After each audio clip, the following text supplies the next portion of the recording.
Beverly Ramsey Moore has retained her position as Pan Trinidad president. She got 225 votes at the organization's central executive election, East Nucarapo Secondary School, yesterday, Sunday. Challenger for the position, Akil Arundel, received 55 votes.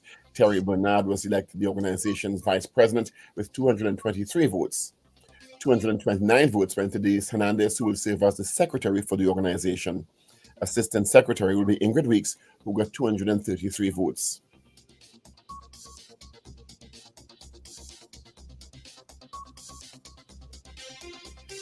St. Lucia Kings cricket team are the champions of this year's Men's Caribbean Premier League T20 following their 6-wicket win against defending title holders Guyana Amazon Warriors at the Guyana National Stadium in Providence on Sunday night. It was the first time Kings won the prestigious event. They reached the final in 3 occasions before. Set 139 to win, a 5th wicket partnership between Aaron Jones, who made 48 not out, and Ruston Chase, 38, not out, pushed the Kings to 139 for 4 in 18.1 overs. Jones and Chase shared a 5th wicket partnership of 88 runs. Leading wicket taker Noor Ahmad, with 22 dismissals, took 3 wickets for 19 runs in 4 overs to help restrict the Warriors for 138 for 8 from 20 overs. Dwayne Pretorius made the top score of 25 runs.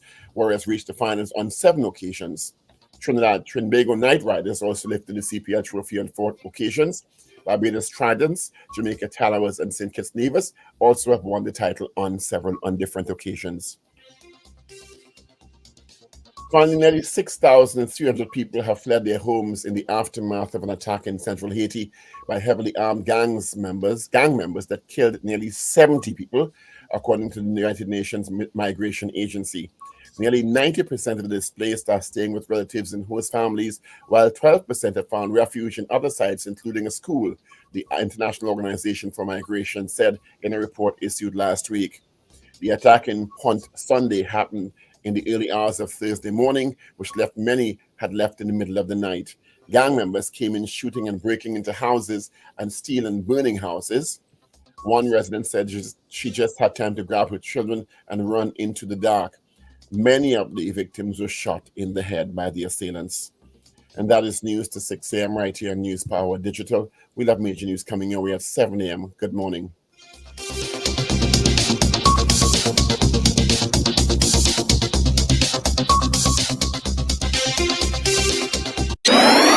Up to date and credible. Power 102 Digital.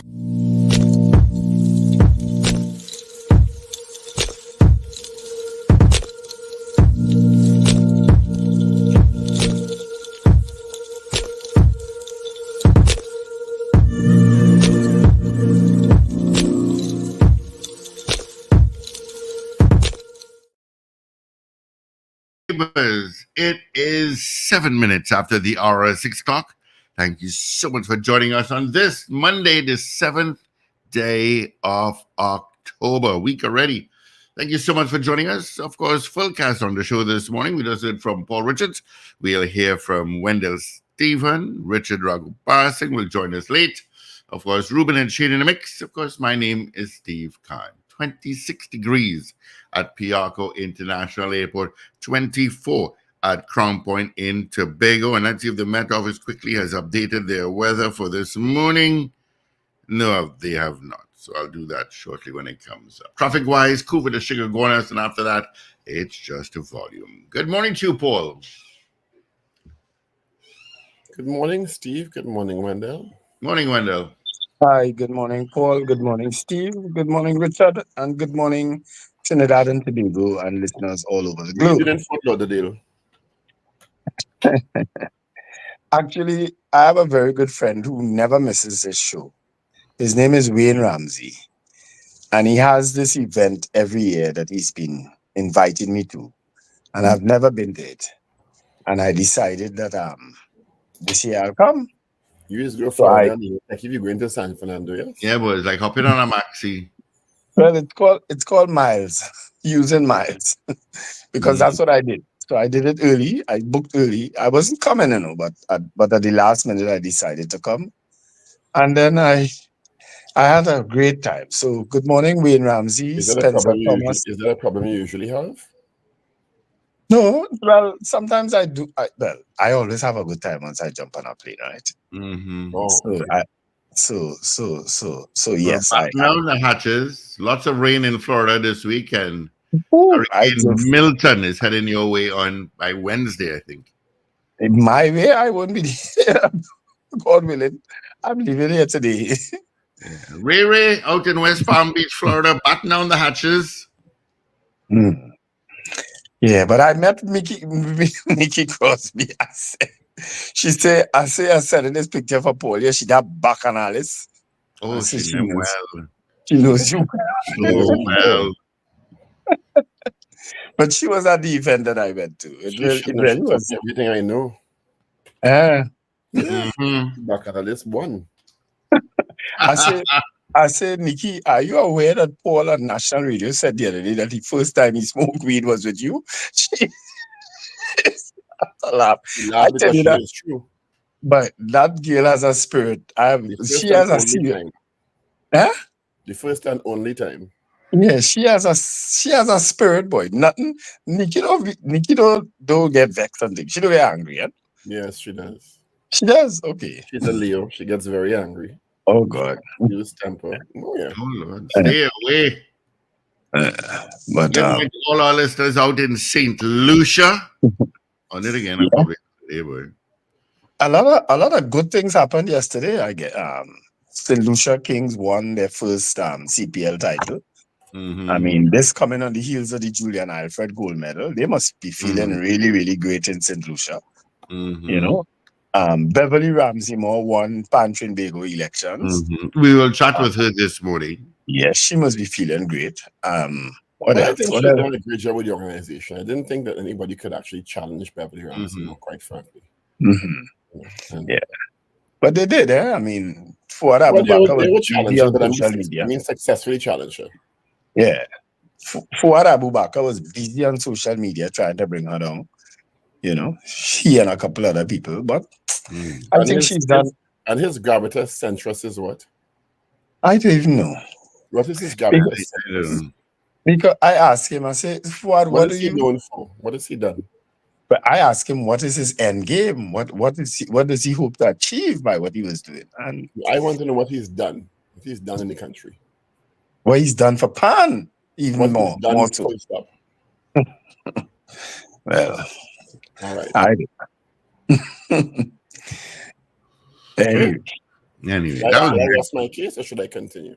No, you can rest it there. You can rest it there. All right. I Rest think it. I rest my case, okay? Yeah, rest it there, rest it Good. there.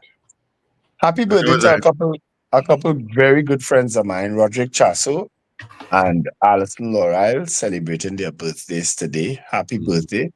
And happy birthday in advance, because I won't be on air tomorrow, to some very good friends of mine too. Robert Wiltshire and Adele Wiltshire and Arlene Ramdwa, all celebrating their birthdays tomorrow. You know? So happy yeah. birthday in advance. Well, today is the birthday of my good friend, the sister of my good friend as well, Nalini Lala, celebrating her birthday. And of course, today is also the birthday of Mr. Dayton Barnes. Oh, is Dayton Fancy still birthday with to Paul you? Warner? Yeah. What you want to call him? Is he There's a still there? nickname for everybody, you know. What's his nickname, Steve? I call him Barnabas. Barney. I Barnabas. call him Barney. I call him Barnabas. All kind of things.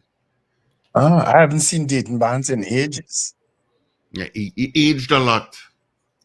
Uh, Yeah, he aged a lot. Dayton is easily what? He's as tall as you, isn't he, Paul? About the same height. Yeah. Yeah. Yes. Much more Today is muscular. also the birthday of Douglas K. Gordon. He's Doug, out that in Ken Jamaica. Gordon's son. Yes. Oh, I ain't about cricket yet. But we did congratulate St. You Lucia want King. us to get in detail? Well, No, I don't. well, Not necessarily. it was. Let's see. I said I was going to watch that game, but I after didn't watch it. I didn't watch it. a couple of overs with Guyana at the crease, I said, wickets, boy. Uh-huh. And then St. Lucia came in, and there was a low-scoring game and wickets again. And then I don't know what happened. I just flicked that switch, and whoa. Yeah. So is it that St. Lucia batted first? No, Guyana, St. Lucia, Guyana batted first. I think St. Lucia won the toss and sent Guyana into bat, I think. Okay. Or vice versa. I can't remember. Mm. Of course, St. Lucia gave them the winning run by a wide. So, and they've always been a bridesmaid, never a bride. Always Guyana? fine. No, they won last year, no? St. Lucia talking about coming up St. to Lucia. coming up to the finals, and they finally won it. Yeah. They're having a good year. They're having a good year in sport. Yeah, they are, in fact. You're right. Good for them. Yeah, good for them. I was happy for them. Well, they are one of the few franchises that actually have Trinidadians playing with them. You know, so I'm extremely happy for them, especially after what happened with TKR. I'm very happy I for think them. you're just happy that Guyana win. Yeah, I think everybody happy that Guyana win. That's what we're doing. After a lights out scenario. Yeah. I think that's what happened. But as the game was coming to an end, people just started to leave the stadium. But you see the brawl too, I saw on video on social media. That a couple of times. That a brawl afterwards. I predicted that, you know. Every time they have a match at that Providence Stadium, they have a brawl. You know. But all's well that ends well. What happened over the weekend in Trinidad? It's a really sad situation.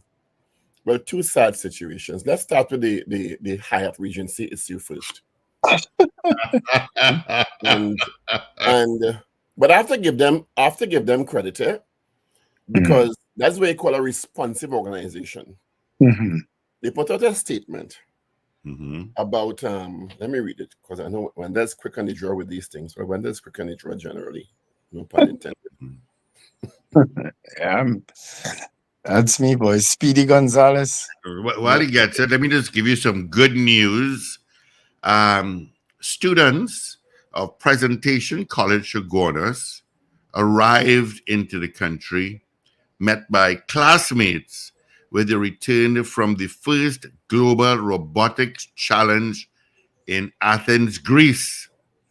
The team, comprising of 5 students and 2 teachers, placed 3rd in the overall competition, which ran from the 26th to 29th, and it featured 193 competing teams.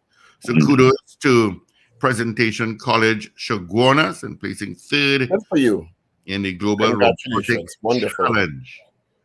Well done. That's not easy, you know. So on Saturday, the Hyatt Regency Trinidad posted to their Facebook page, quote, effective November 1st, 2024, all transactions at the Hyatt Regency Trinidad will be mainly cash-free. That's the first oxymoron. It can't be all if it mainly. Yeah. Okay? That's the first stupid thing in the release. Yes. If it's all, it's all. If it's mainly, it's most. It's mainly. Yeah. Mainly cash-free for a faster, smoother, more secure experience. We accept all major credit cards, debit cards, and only US dollars, British pound sterling, and euro dollars. Now, this is an entity that's, is it 49 or 59% owned by the government of Trinidad and Tobago? It is majority owned by the government. Probably 51% owned by the government of Trinidad and Tobago. And you telling me all you want to, and then hastily, when the backlash comes on social media, the CEO, managing director, I can't remember what his title is, goes and puts out a release and says, the release was, and this is the second FOBA, it was premature and inaccurate. Inaccurate, yes. Either premature or it is inaccurate. It can't be both. It can't be both. Make up your mind. Yeah, it can't be both. So what happened is they put out this grand release. I would love to know the rationale that they are accepting TT dollars no more in Trinidad and Tobago. Yeah. Majority share owned by the government and people of Trinidad and Tobago. They don't TT dollars. How? No, I get a rumor. Why? Say it.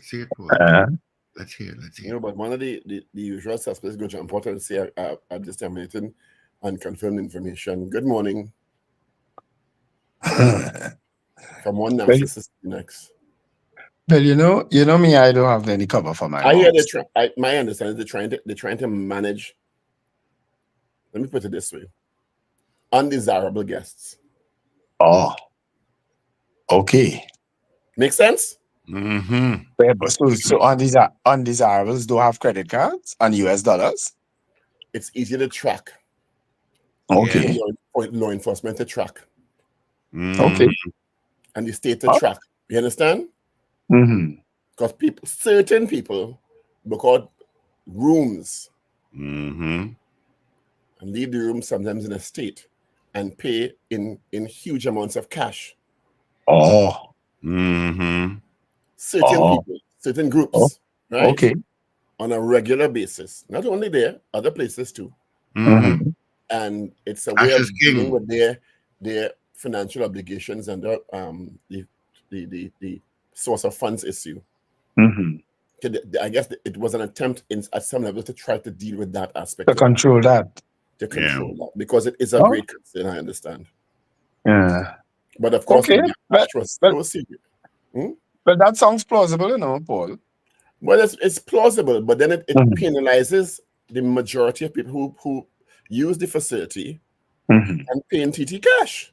Yeah. It shouldn't. So if that is the reason, it can't. You understand?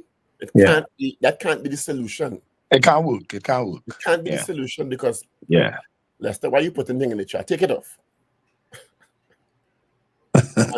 I understand that. I can't see the chat because I'm using my phone, so I can't read the chat today. Yeah, but I mean, think about it. They go on the book and they enjoy the weekend. Yeah, and it's just something the hotel is trying to manage. Yeah, but I have to give them props of how quickly they responded to the public backlash. And withdrew it. Because they realized this is problematic. Yeah. You understand? The backlash was quick and severe. And the explanation from the government, as one would expect. So, yeah. Do you think Minister Imbe is going to see? I think he's corporation soul who has the shared interest in that, not so? Yes, he is. Yeah, so, right. The other really, really, really tragic thing that happened over the weekend, and as a matter of fact, is two suicides. Yeah, boy. One is a Form 4 student of St. Stephen's College. Yeah. And condolences to his family, which is really a heartbreaking story. Where, according to his parents, he'd been the subject of bullying for a long while. And the school allegedly, after several reports, did nothing to deal with it. Jaden Lalshan, condolences to his parents and the family.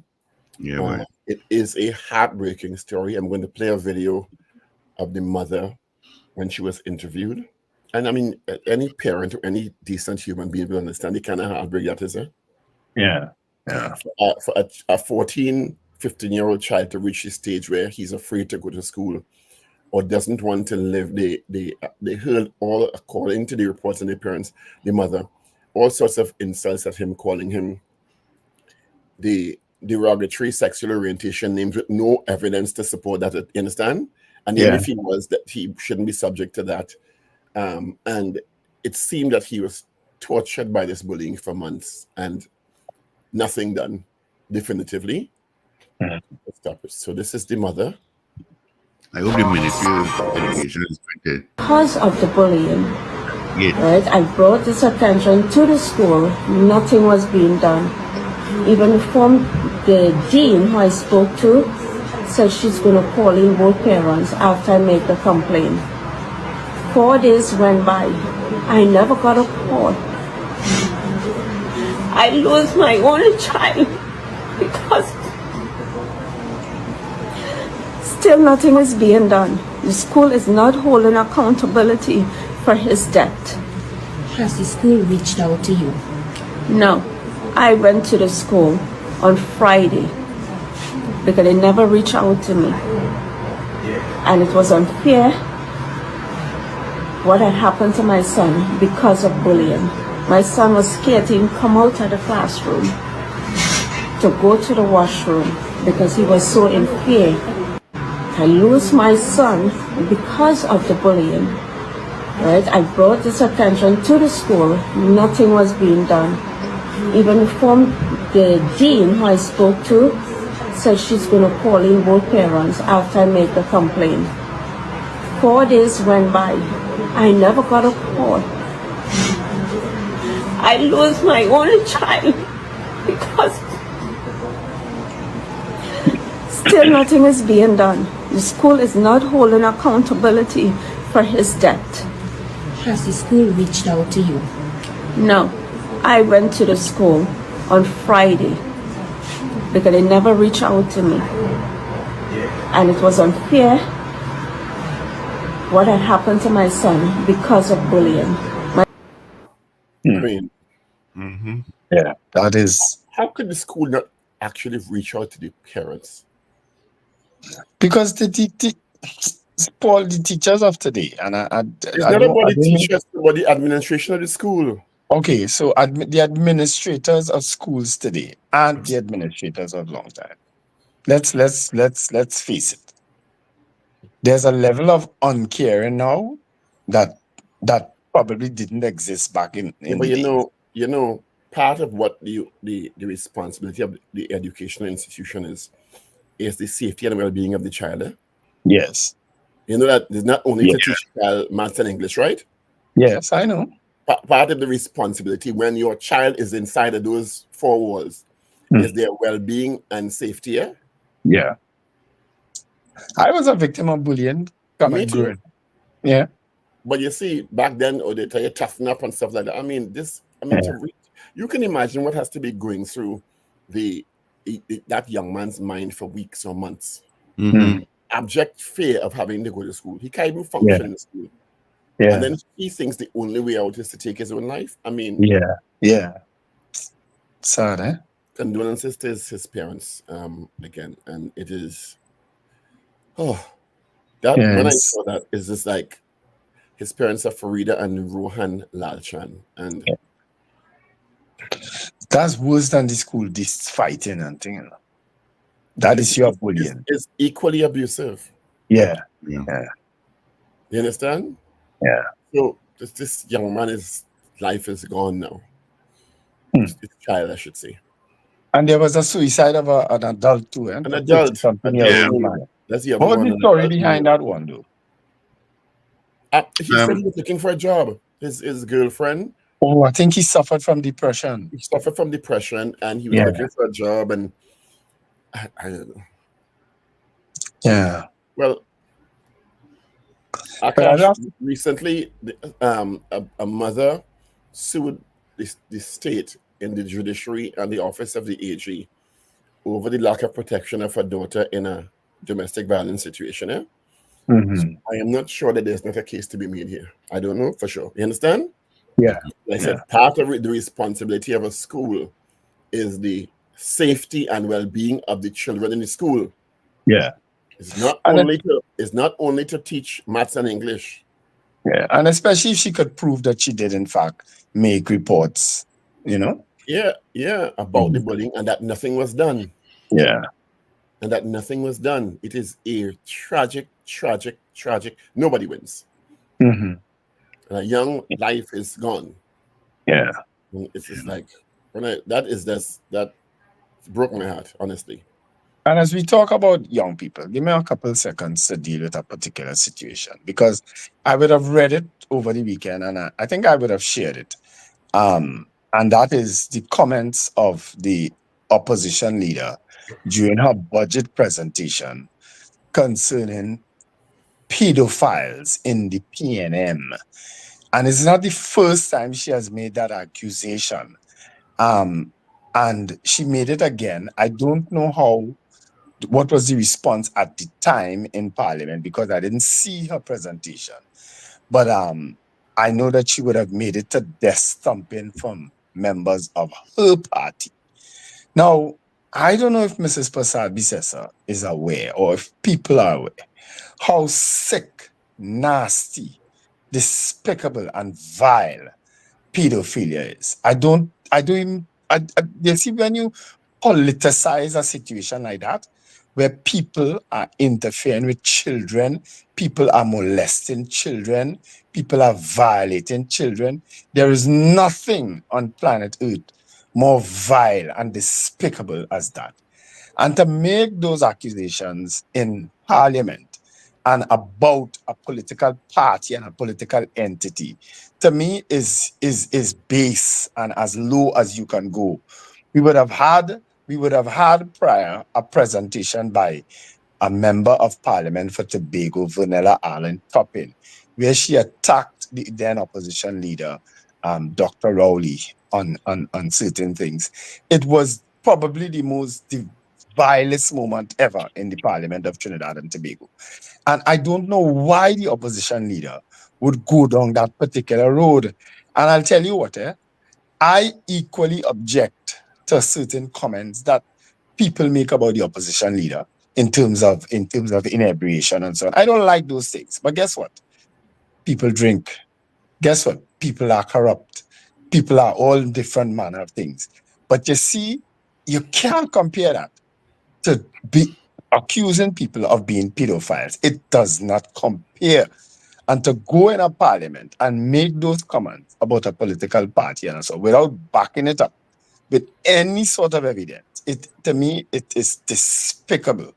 And I thought that well, I don't know, as I say, what was the reaction in the parliament at the time, but I really think she needs to rethink that strategy if it is in fact a strategy. You understand? I hold no brief for anybody who interferes with a child. I don't care where they're from, which political party they belong to, or what race or what political persuasion or whatever they belong to. I hold no brief for them, and they should find their way in the deepest, darkest pits of hell. You understand? Anybody who interferes with a child. Good? You can't be just making trying to score political points off an accusation like that without backing it up. Come on, you could do better than that. But I think the Prime Minister responded in Belmont on Friday, inviting the Mrs. Pasalbi sister to call the names and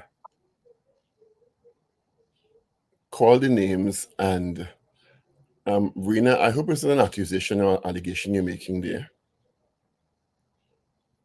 Or maybe you asking them to verify your thing. Be very careful in that chat. That chat is a public forum.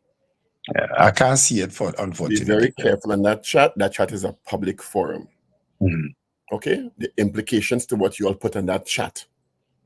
I've said it before and I'll say it again. Be careful what you all put on that chat. Yeah. Be responsible. The Prime Minister invited Mrs. Pasabi Sessa to identify the alleged pedophiles and I think take the information to the police. Yeah. Which I think if you're making the allegation, you have a right to do. Yeah. You know? Yeah. That is such a serious allegation that it should not be the subject of political fodder. At all. If you make that allegation, you need to back it up with substantiated with evidence. Yeah. And Rena Jennings, the word allegations does not cover anything. People think this word allegations fixes anything. It doesn't legally. It does not. I can say Wendell is an alleged X and Y, and I'm legally liable for saying it. Not so, Wendell? Yes. People have this misnomer in their mind that saying allegations fixes it. It doesn't. Yeah.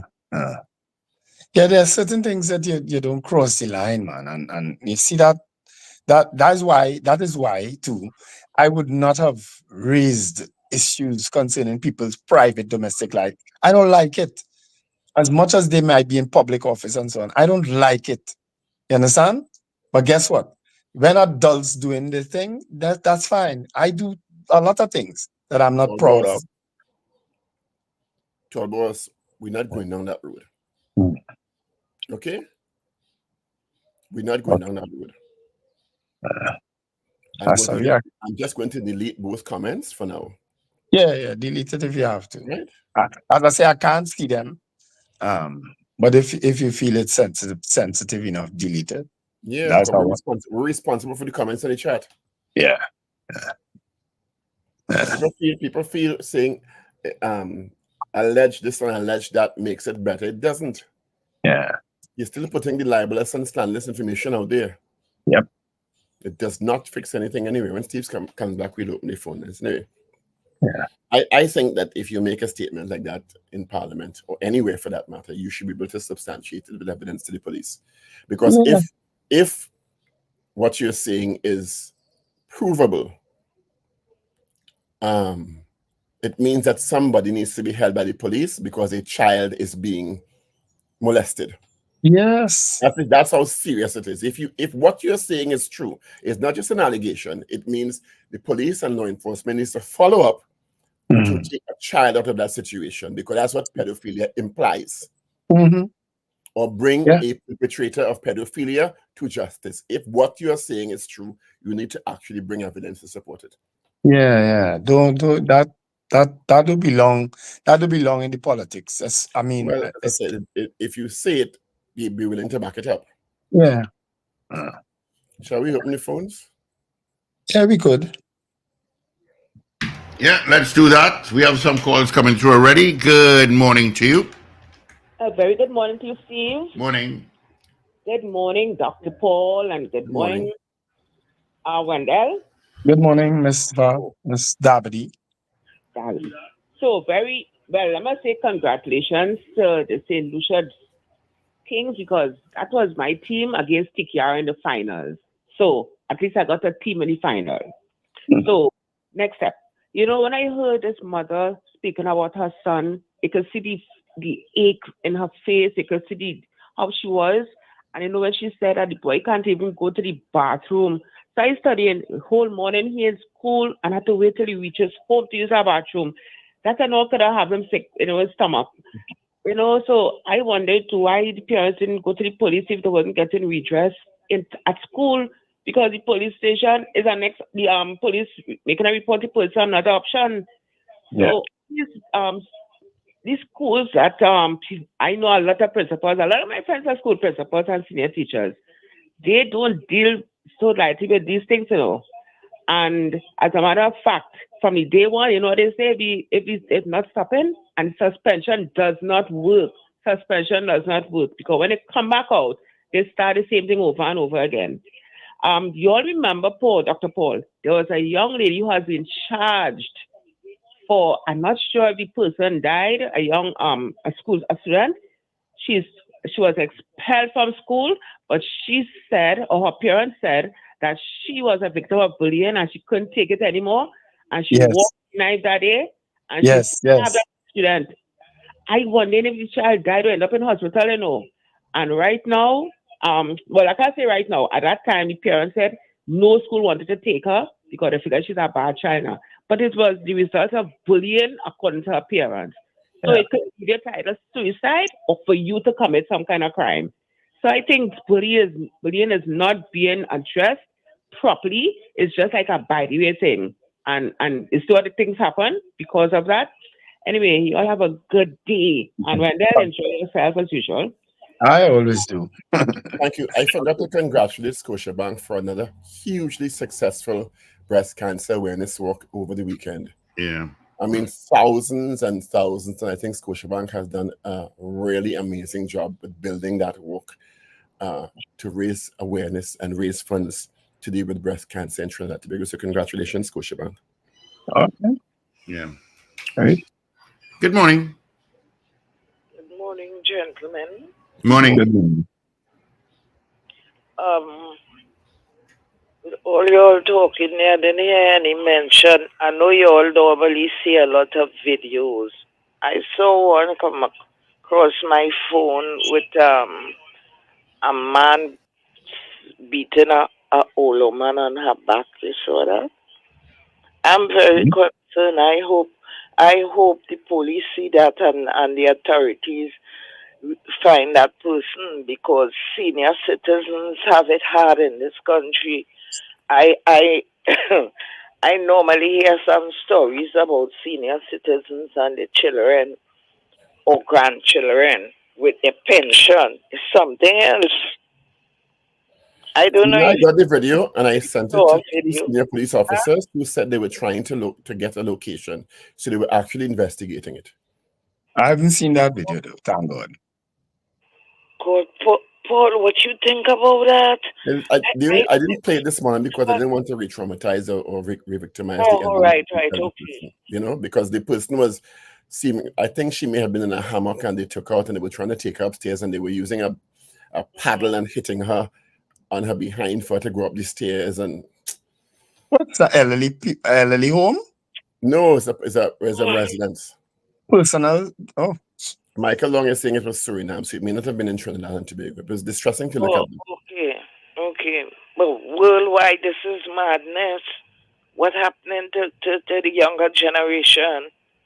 there is a special place in hell for Yeah. people who ill-treat old people and And the children. animals. Yeah. A special place in hell for them. Some of Yeah. them just want the parents or the family alive that they could enjoy the pension. You understand? They enjoy the pension, so by the time they reach pension age, they get in a second bite of the cherry. Yeah. When they enjoy the senior citizens pension, when the young time come around, they could just continue in the pension.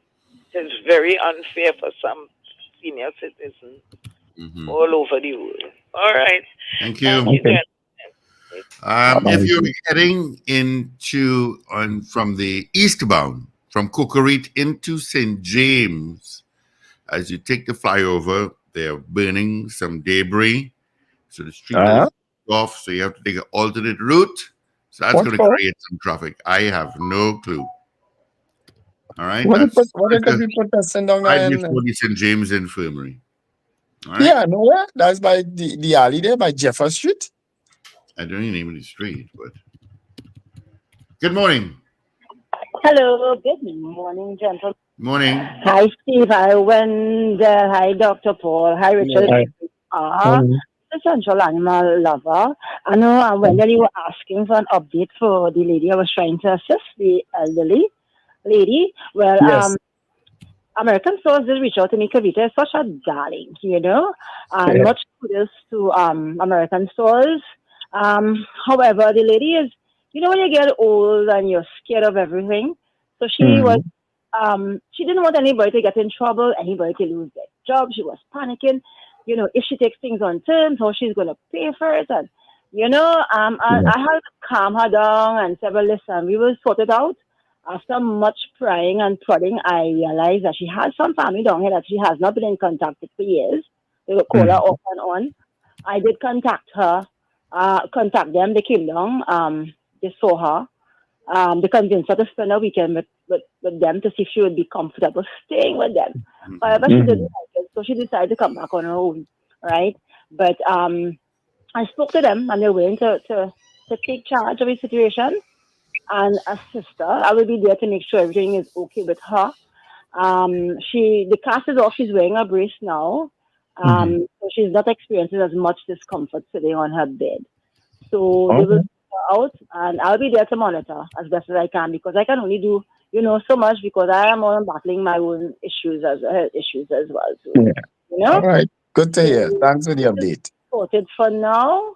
And like I said, much thanks to American Stores. I would like to advise Furniture Plus. coming Diwali, Furniture Plus, sorry, to go there and make your purchases. These are the kind of corporate citizens that we must support.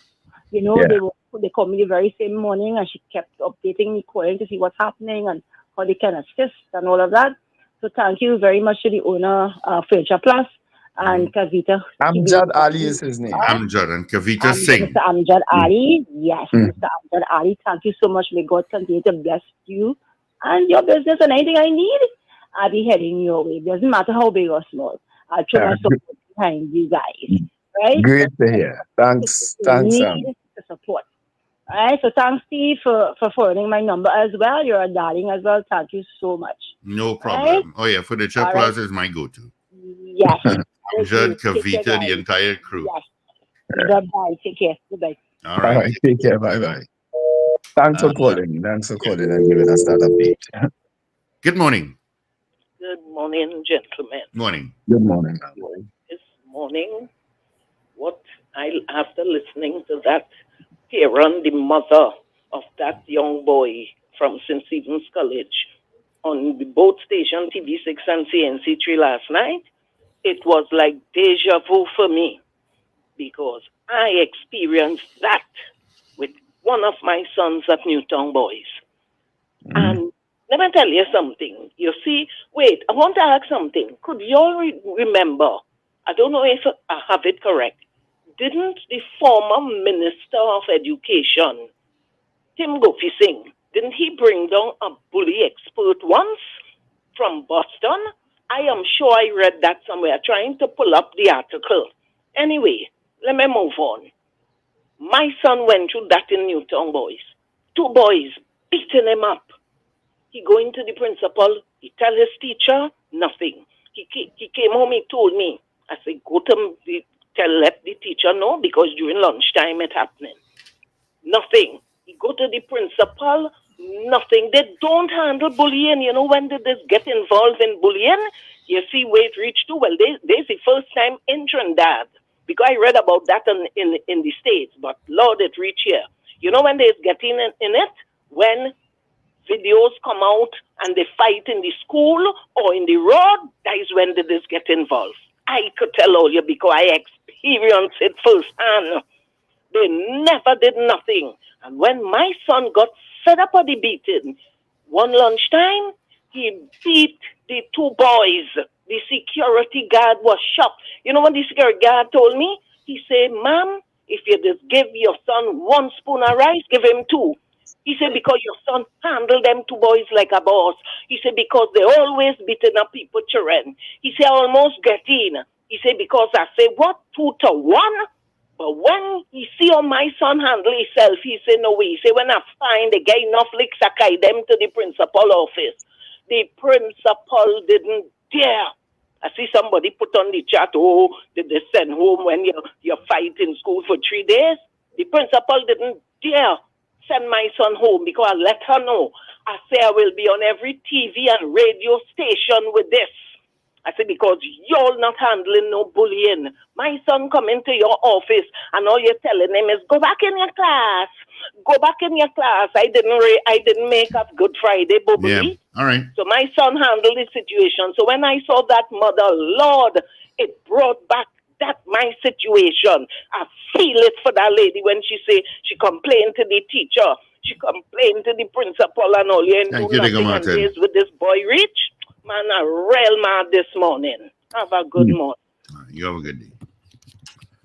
All right, gentlemen, let's get into the headlines of our newspapers. Then we get into results for poll and our morning poll for today.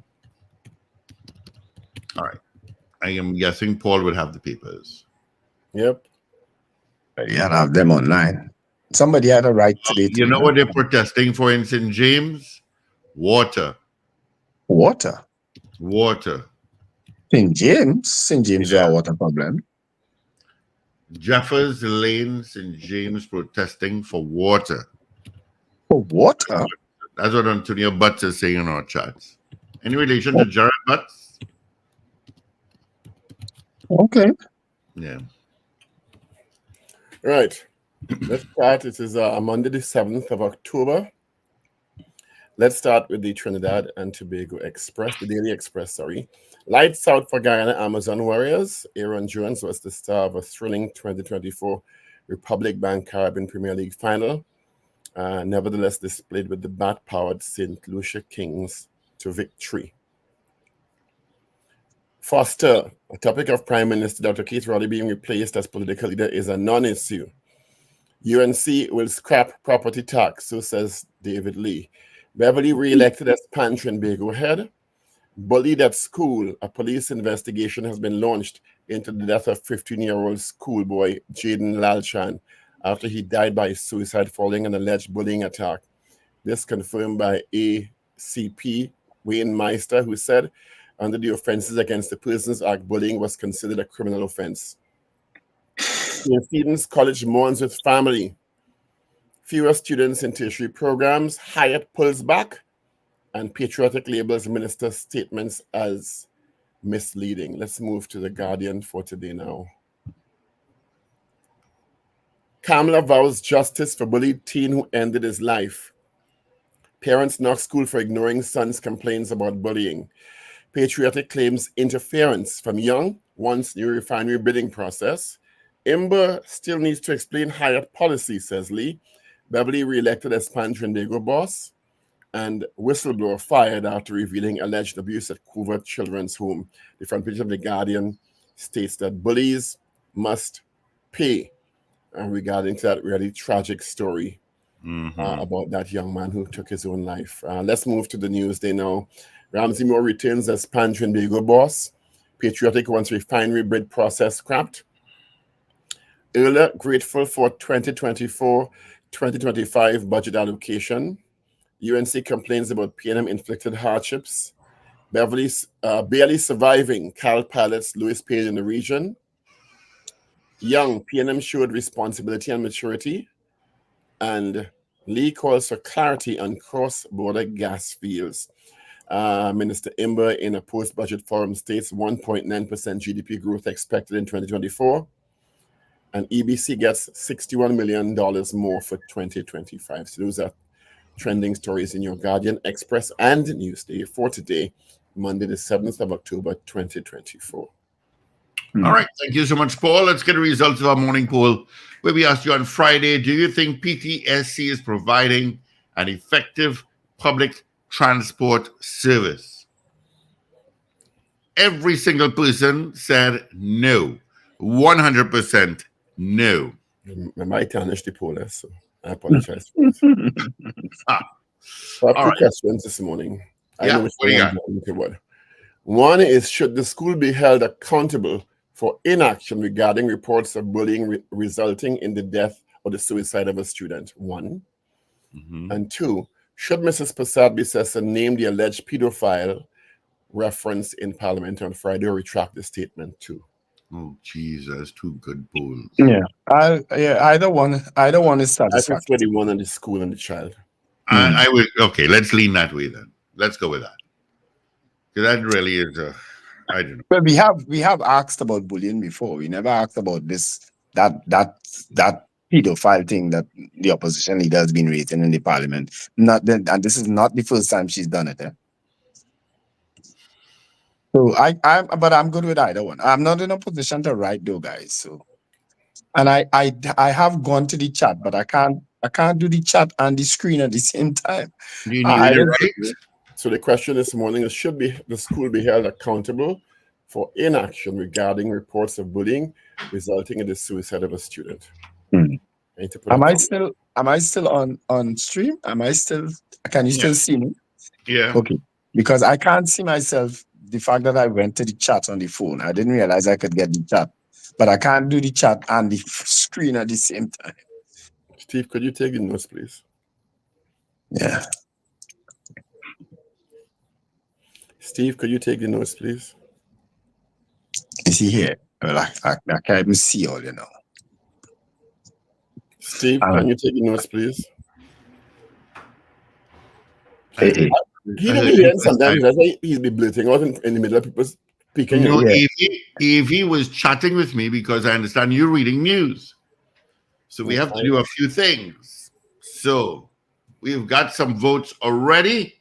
So let's grab it. Again, our morning poll. Should the school be held accountable for inaction regarding reports of bullying resulting in the suicide of a student? Well, let's start. Let's see. 222-8255. North Americans toll-free 866-525-1099. WhatsApp at 318-1021. All right. So we got our first vote. Boy Bedesi says yes. CJ New York, yes. Beefy Smith and our beautiful sister Isle of Tobago, Goodwood, Tobago, says yes. Slick Money Grip, yes. Ingrid Adams, yes. Anthony Miguel, yes. Cheryl Henry, Yes. Anthony Tinto. Anthony Miguel says yes. I think today's Tinto's brother's birthday, but Tinto, I'm using my phone, boy, so I can't get back to the chat. I can't remember his name. He Though, but I says think yes. CPT saying I vote no. Tone Luke, yes. DL, where you at? Okay, yes. Showing Kerr, I don't know what that is. DJ Ray says no. Carol Guevara says yes. Richard P. Knights, yes. Thomas Diaz, yes. Susie B, yes. Rita Budu Jennings, yes. Let's check what's up. Cascade St. Anne's, yes. Anthony from Toronto, yes. Afria Lashley, yes. Jaron says yes. Chris J, yes.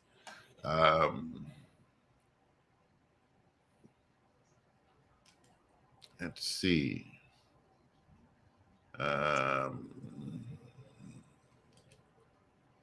Good morning, Captain Ron in Orlando. Batten down the hatches. yes.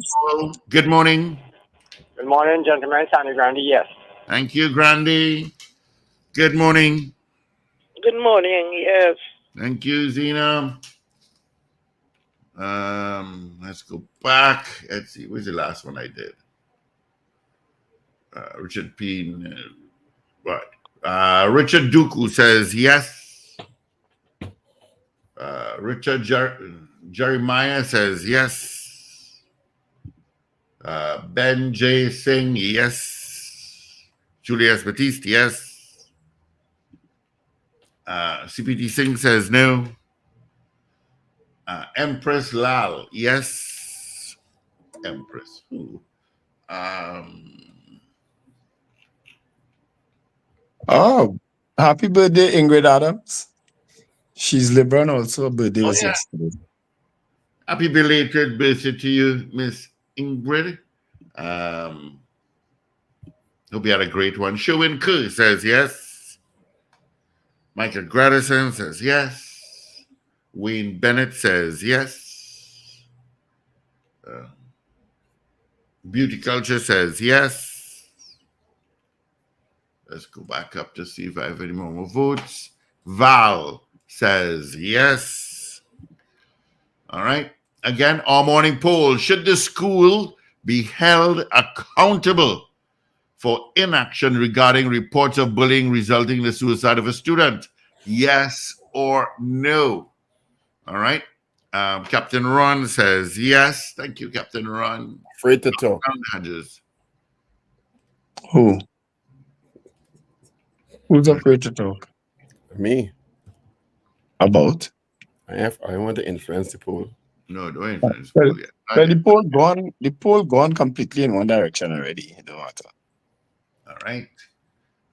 John Cato says yes. Riri, out in a soggy West Palm Beach, Florida, says yes. Ooh, that was rain yesterday, boy. Wait. Was it? It was Aaron says yes. Plenty rain. Saturday too. Fort Lauderdale, okay. Wendell, he says his name is Trevor Tinto. All right. Happy birthday, Trevor, brother Anthony Tinto. Happy birthday.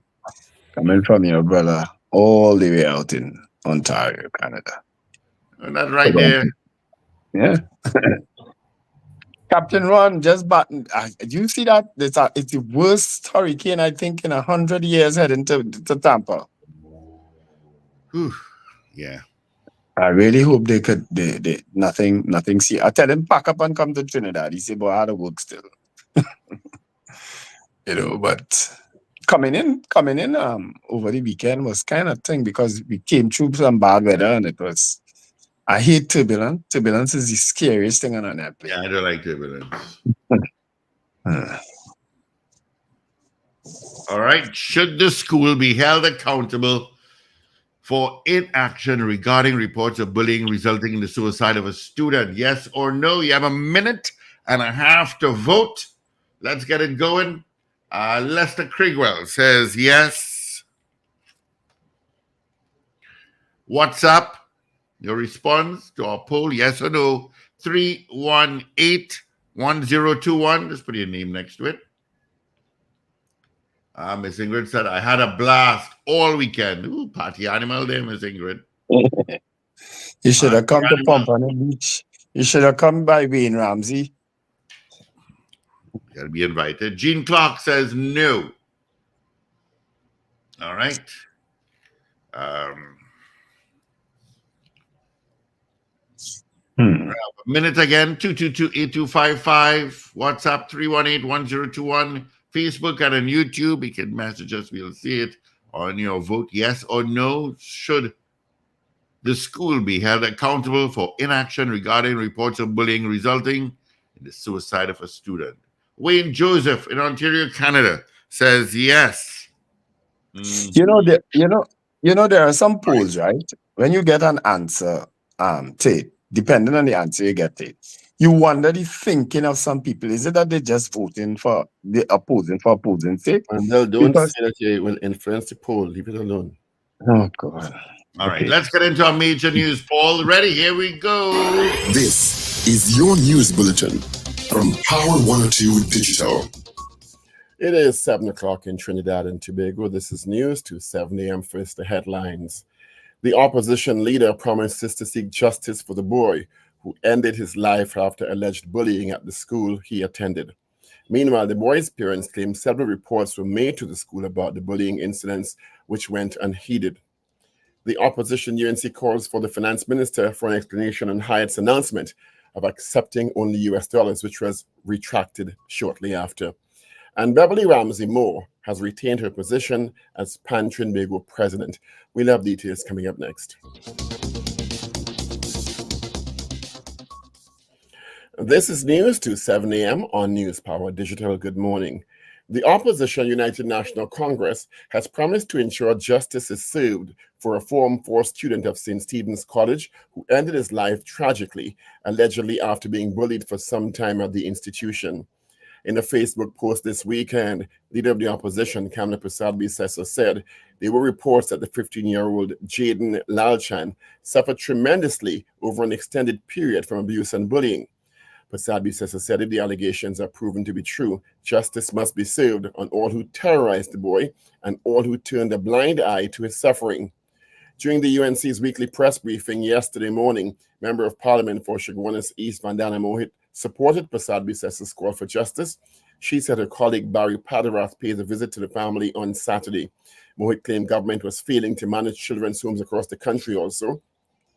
There are ongoing and deeply troubling failures at the homes, she said. In response, Gender and Child Affairs Minister Ayanna Webster Roy said she was deeply saddened by the news of the young boy's death, saying that her heart goes out to his family. Meanwhile, the boy's parents, Farida and Rohan Lalchan, claimed that several reports were made to the school, St. Stephen's College, over a long period, but nothing was done about the bullying against her son, which resulted in him taking his own life. Because of the bullying, right, I brought this attention to the school. Nothing was being done. Even from the dean who I spoke to, said she's going to call in both parents after I make a complaint. 4 days went by. I never got a call. I lose my only child because still nothing is being done. The school is not holding accountability for his death. The mother also said the school never reached out to her. Has the school reached out to you? No. I went to the school on Friday because they never reached out to me. And it was unfair what had happened to my son because of bullying. My son was scared to even come out of the classroom to go to the washroom because he was so in fear. One day after the Form 4 student was found dead as a result of self-harm, students and staff from the school participated in a peace march through the streets of Princestown. The opposition UNC is calling for an explanation from government as to why the Hyatt Regency Trinidad made a controversial announcement on Saturday about going cashless and no longer accepting payments in TT dollars. The statement was withdrawn shortly after after widespread criticism, but opposition chief whip David Lee says answers are still needed about the original decision and announcement. Lee asked the Minister of Finance, who's responsible for the Hyatt Regency Trinidad, to come clean with the nation and reveal why Hyatt wanted citizens in Trinidad and Tobago to pay for services in US dollars. He asked where citizens would get the US dollars to pay in the first place. In a Facebook post on Saturday morning, the Hyatt Regency Trinidad announced that effective November 1st, all transactions would be cash-free mainly for a faster, smoother, and more secure experience. It also stated that all major credit cards, debit cards, and only US dollars, British pounds sterling, and euros will be accepted going forward. Following the criticisms on social media, General Manager of Hyatt Regency Trinidad, Michael Hooper, said, quote, a message regarding cashless payment options at the Hyatt Regency Trinidad Hotel was prematurely distributed with inaccurate information. At this time, we will not be implementing any changes to our payment processes, end quote. Beverly Ramsey Moore has retained her position as Pan Trinbago president. She got 225 votes at the organization's Central Executive Election East Mucurapo Secondary School held yesterday, Sunday. Challenger for the position, Akil Arundel, received only 55 votes. Terry Bernard was elected the organization's vice president with 223 votes. 229 votes went to Dennise Hernandez, who will serve as secretary. Assistant secretary will be Ingrid Weeks, who got 233 votes. Those elected to serve will do so for a period of 3 years. Due to the COVID-19, elections were postponed in October 2021. Police Commissioner Earl Harewood Christopher is urging the public to allow the investigation to proceed into the kidnapping and murder of Cunupia youth car leader Satchel Kujanberry. Commissioner Harewood Christopher said the TTPS continues to face challenges with the presence of errant officers among the ranks of the TT Police Service. The Commissioner is assuring the TTPS is determined to address all instances of misconduct by any officer with unwavering impartiality, meticulous scrutiny, and swift action. Reports say 3 masked men, 2 dressed in police tactical uniforms and 1 with civilian clothing, abducted Kunj Bihari near Endeavour Road Extension, Chaguanas, using a marked police vehicle recently. Last week, Thursday, Londonville police found Kujanberry's body in a shallow grave in Londonville. The 32-year-old lived on Pear Road for Felicity and was found after police received a report from Crime Stoppers about a foul stench on Pukhar Road. In news of sports, St. Lucia Kings cricket team are the champions of this year's Men's Caribbean Premier League T20 following their 6-wicket win against defending title holders Guyana Amazon Warriors at the Guyana National Stadium in Providence on Sunday night. It was the first time the Kings won the prestigious title. They've reached the finals on 3 occasions before, set 139 to win. A 5th-wicket partnership between Aaron Jones, who made 48 not out, and Roston Chase, 38, pushed the Kings to a 139 for 4 in 18.1 overs. Jones and Chase shared a 5th-wicket partnership of 88 runs.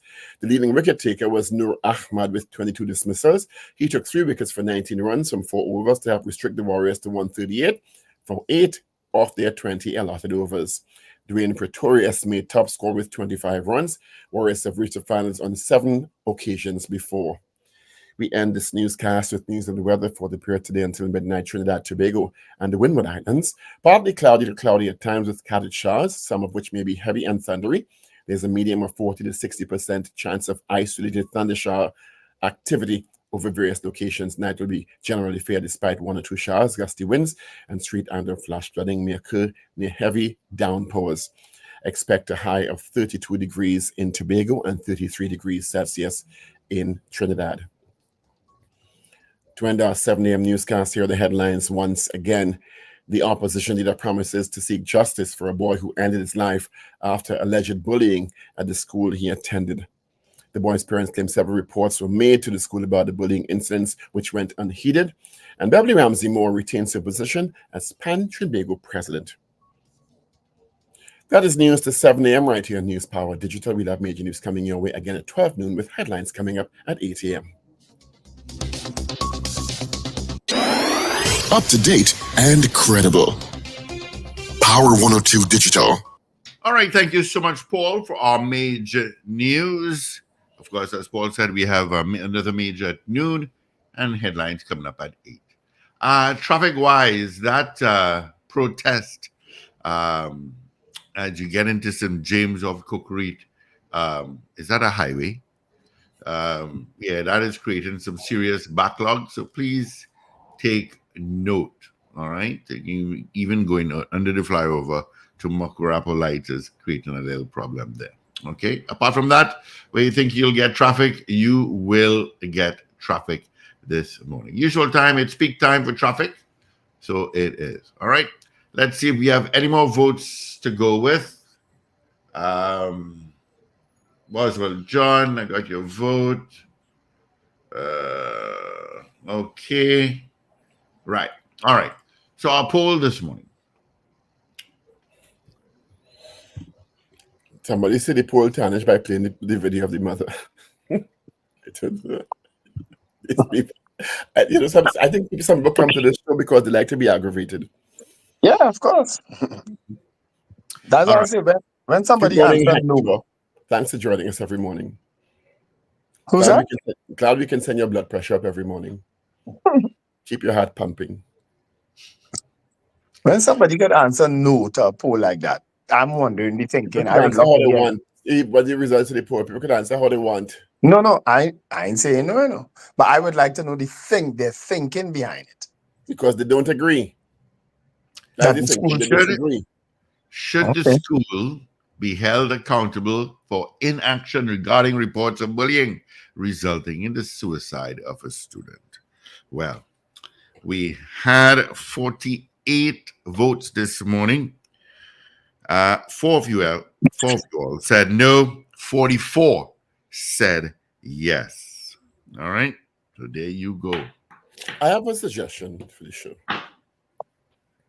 Sure. I think we should invite some of the Angers provocateurs to join us as a co-host on one day of the week. Yeah, I have no problem with that. Like They basically and Hector, just have them as a co-host. Let them air their views. They come on. Hello. But here the condition, Wendell. You have to see the face. But I'm not going to tell you that. Yeah, a lot of those people who type in behind them keyboards ain't showing themselves. You had to bring up your face. They're not showing themselves. Yeah, they're not exposing themselves. You have to. We'll send you a link. We'll send you an email, and you have to bring up your face. Nah, they been doing that. Let your face be associated with your views. They been doing that. Don't be an anonymous typist. And let me tell you something. It have a few of them changing up the names every day and coming as somebody different. We choose a day in the week, like a Thursday, and invite them to send applications. And you know what a lot of people don't realize? Your style of typing and of commenting doesn't change regardless of if you change your name. Why are you giving it away? No, I'm telling them the style don't change and it can't change. So they could try and put how much different names they want on that chat. Hector said that would be nice. Hector, we welcome that. I don't want you to put your email in the chat though, but if you could find a way to send your email to Steve or somebody, send it to P1 or 2. You can WhatsApp it to us. WhatsApp it to us and send it. When you WhatsApp your email, just say this is Hector, my email is on. Maybe the person doesn't want the email in a public forum. That's the idea, Steve. It have a certain political leader and social media activists. There's used about 10 or 15 different names, Really? You know that? I'm unaware. Okay. He goes by letters.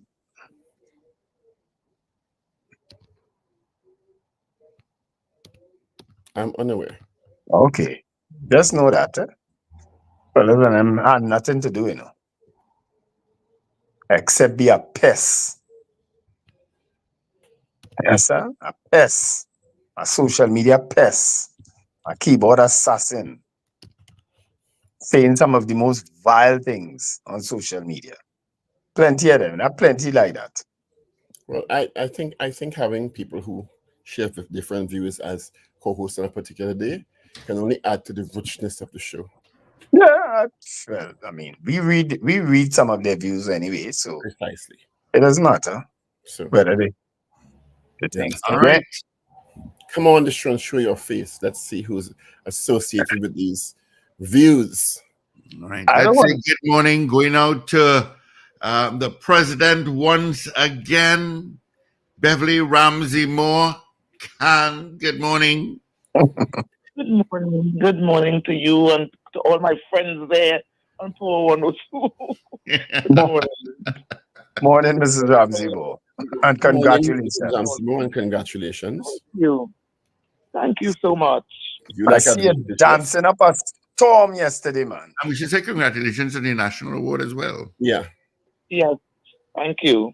Congratulations on both outstanding achievements. I don't know why. I mean, I know you went through the required process of holding an election. I know the election was postponed due to COVID, but it came off yesterday, and your team resoundingly was re-elected. Congrats. How do you feel about that? Well, I am elated. You know, it has been a lot of challenges. As you know, the other side never stopped campaigning since 2018. They would have contested the election in 2018, and they did not stop. They campaigned from 2018 until yesterday. And as you know, it was not campaigning on the inside. You know, I always tell them, listen, let us fight on the inside. The house roof does cover plenty story, you know. So, but they were always out there going to the wrong people, because the people on the outside on social media, they aren't voting for you. So whilst you take the campaign out, and you know, politics is war, and whilst we're trying our best to rebuild and regain confidence of corporate Trinidad and Tobago, you know, we need to keep the family fight on the outside. So they did all that they had to do, and yesterday was a gone conclusion, because we know that we had the membership behind us, you know, because everything that would have happened in Trinidad was done so legally, even with the extension to give us the 2 years extension that they were making all this noise about. The membership voted for that. And about 3 weeks ago, we had a special convention where we would have made changes to the constitution, a few amendments, and the membership was fully behind it. Whilst they were voting no, 3 or 4 or 5 of them voting no, over 130 voting yes. So that should have sent a signal for these fellas to put up their hand up in the air and just give up. But you know what? The election is done. We are going to work together. I've invited them to come. Listen, stop your foolishness. Come, let's sit down and work in the best interest of the organization. Exactly, because there is nothing, I make, this is not an idle statement, nothing more successful than pan events. Nothing. More incident, no incident, nothing. It's huge. It's widely participated. I mean, pan is such a huge success. Why would people not want to work in the best interest of it? You know. But who contested? Who contested against you, Ms. Ramsey Moore? Because I didn't hear a name. Someone from South. His name is Aquil Arindel. He's a young fella, full of potential, but I think he's putting his energies in the wrong place. Everybody can't lead. Right. Everybody can't lead. And I mean, it's chalk and cheese. So I mean, I am a youth mentor. I am willing to work with, as you know, if you watch Trinidad and Tobago, I said it yesterday as I was giving my opening remarks, so my closing remarks. The Trinidad and Tobago that they are looking for is no more. This is a totally different organization.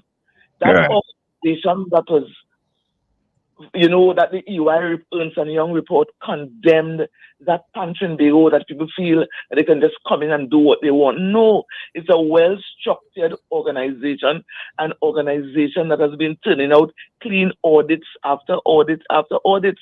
It's not the same. You're being very kind, Mrs. Ramsey Moore. You just said it was riddled with corruption. You're being very kind. Riddled with corruption.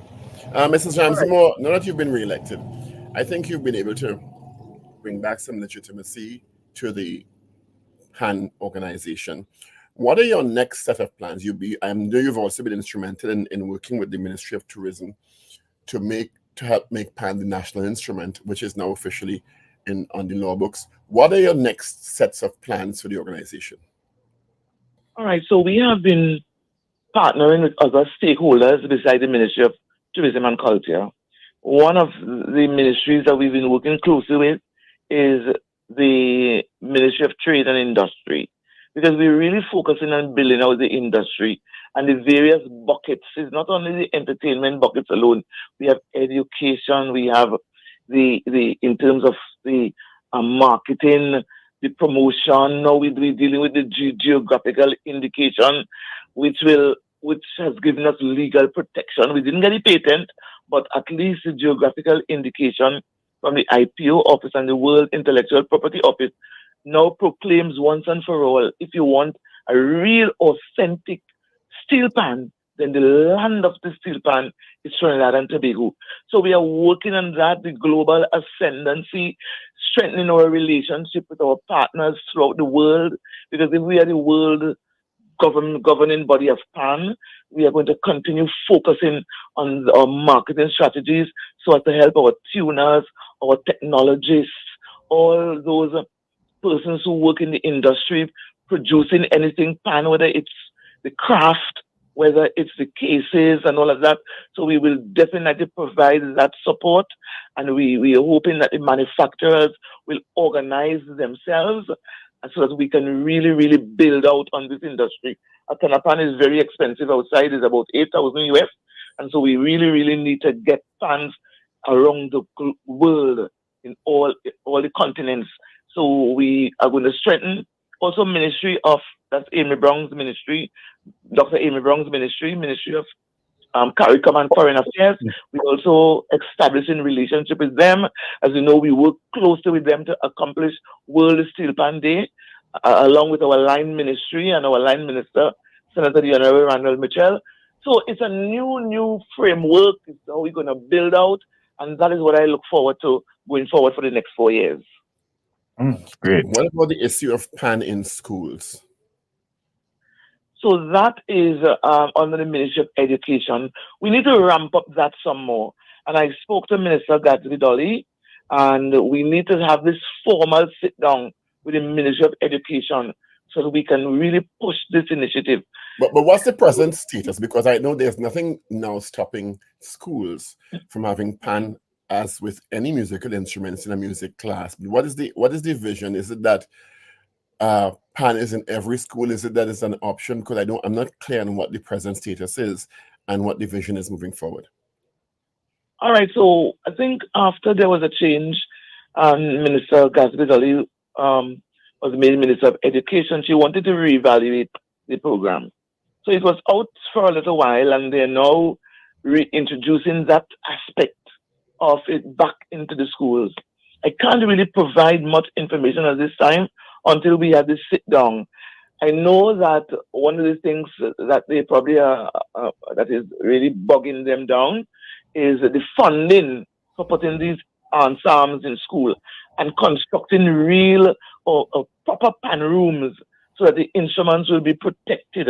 You know, I went to school yesterday and I see some instruments on the stage. You know, we really, really need to look at how we are going to put pan in schools and put in the proper infrastructure.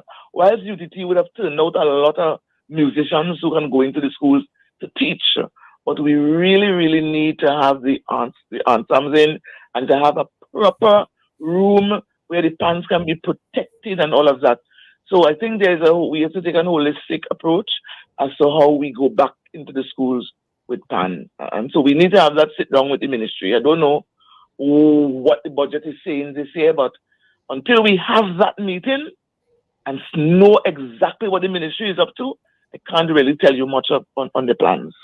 Well, you know, I want to restate my recommendation that I did last time when we spoke to you, and that I would like to see more women being promoted and honored in the pan fraternity. You know, we've always had just men being recognized, but I know there are a lot of women who are contributing to the pan, and I mean, look at where you are. You understand? I would like to see more women being honored in the pan fraternity. That's a recommendation I made last time, and I restated it again today. Of course, because, you know, even with the players now, sometimes, you know, it's about 50-50, or if you look sharp, we have more women playing the instrument than men, you know. Yeah. So yesterday's election, so we have 2 additional women. We had 3 before, so So now we have 5 women. So it's 5 women, 5 men. Executive, yes. Candice Andrews Brumont of BP Renegades, the captain. She is now our new education officer. Right. And from Hatters, she's now our assistant secretary. So we have 3 more women. So the president is woman, secretary woman, treasurer woman. And now we have the additional 2. So we hold powerful positions, and probably that is why you're seeing this great change in Trinidad and Tobago. Yeah, I like that. I like Is there that. a I like what I'm timeline saying. for the construction of the PAN headquarters in Royston Road? What's that? Is there a timeline for the construction of the PAN headquarters, PAN Trinidad headquarters, I should say, on Royston Road? All right. So as in, if you check good, you're going to see a line item in the budget for the startup of the construction. And based on our conversation, Line Ministry and UDCOT, we're looking for about 3 years. 3 years. Yeah. Okay. 2027, everything heading towards 2027. Yeah, we're really, really looking forward to that headquarters, and PAN Trinidad is in full support that the headquarters of PAN should be in the capital city. All right. How long is your executive term for, Ms. Ramsimo, this term? All right. So based on our special convention, recently the members would have added 1 more year to the term, so it's now 4 years. So it's now general convention on AGM. Mm-hmm. Okay, great. All right. Great. Thank you, and congratulations again. Thank you so much. Okay, Mrs. Ramsimo. Thank you for always supporting Steel PAN in Trinidad and Tobago. Definitely. As you call some people after big up, you know. What do you mean by that? You're safe for the next 4 years. I say what I mean by that. You know what I mean by that. I get 1 kotaya a day from that man. Anyway, I ain't talking about nobody specific. I get calls but from more than I talk about somebody specific. Bye bye, Mrs. Ramsimo. Thank you so much, Bev. All the best to you. Mrs. Ramsimo. Yes. Hold on, Bev. You hear me? Yes. Where you driving these days? What I'm driving? No answer, just being facetious. No answer. Have a good day. All right. Okay, good. All right. Take care. Okay, bye. Bye-bye. All right. That was lovely. Ramsey Moore, the newly elected president, once again, of PAN Trinidad, should be there for the next 4 years. Well done. Well done. And as she said, they have 5 women now on the executive, 5 women and 5 men. Excellent, man. It's not a matter of women as much as it's a matter of competence, you know. True. Well, true. But again, as I said, the PAN world has been so dominated by men over the years. Yes, and even when they are awarding, you know. Woman. Yeah. You understand? Yeah. Because if I'm not mistaken, she's the first female president of PAN Trinidad. She is. Yeah. So it's just, you know, I think she knows what she's doing. She's competent. Yeah. But maybe the gender has something to do with it. You never know. Well, shall we open the phones? Yeah, be good. You know the number is 222-8255, toll free North Americans, 866-525-1099. Good morning, caller. Good morning, Mr. Paul Richard, Wendell. Morning, Mr. Patrick. Good morning. Yes, morning, I get up and I listen to the bully conversation. I can recall when my son started going Eldorado Blue. Right? For one. I think he come and say some boys meet by the cafeteria and the taxi.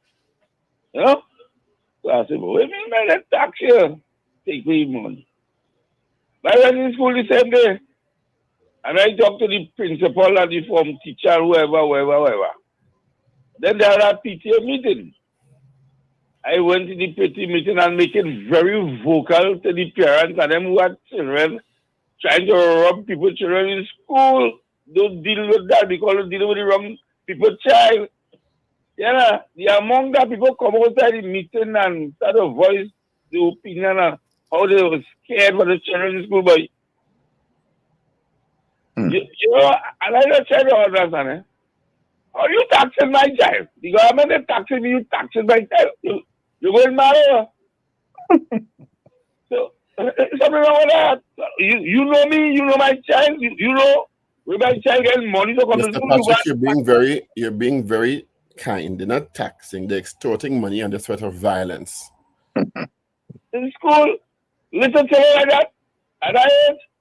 Don't mellow it up by calling it taxing. It's not taxing. It's threatening children to get the money by under threat of violence. Yeah, so what going on now, right? Parents need to go in PTA meeting and voice their opinion. Don't go to the principal and don't go to the form teacher. No. You should go to the principal and you should go to the form teachers. I ain't supporting that at all. Yeah, we know that. But sometimes that don't work and sometimes you need to go to the police too. Because it has some parents just want the parent want to get violent with you. Mm-hmm. You understand? Go to the principal first. I tell them, listen, you see my child coming here for 5 years, always leave you alone because I go deal with the matter. You know everything done with it? For absolute clarity, Michael Grandison. That's a long-standing joke between Mrs. Ramsey Moore and myself, where she is not one who took the position to drive no better car. Just for clarity.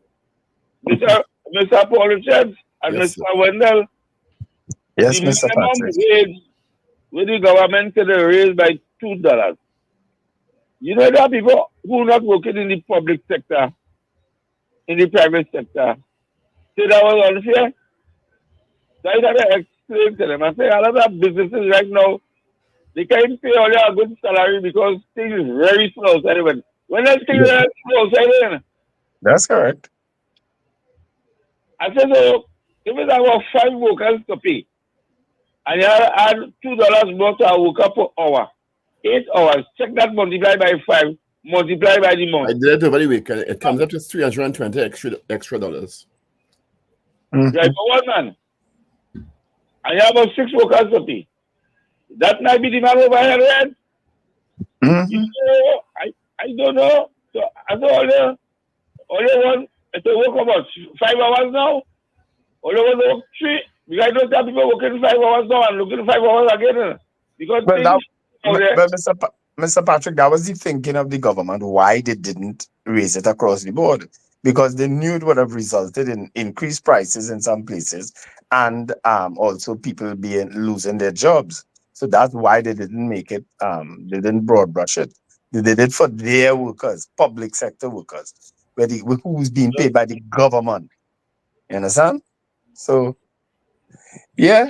Because I hear somebody say the government workers are doing nothing. I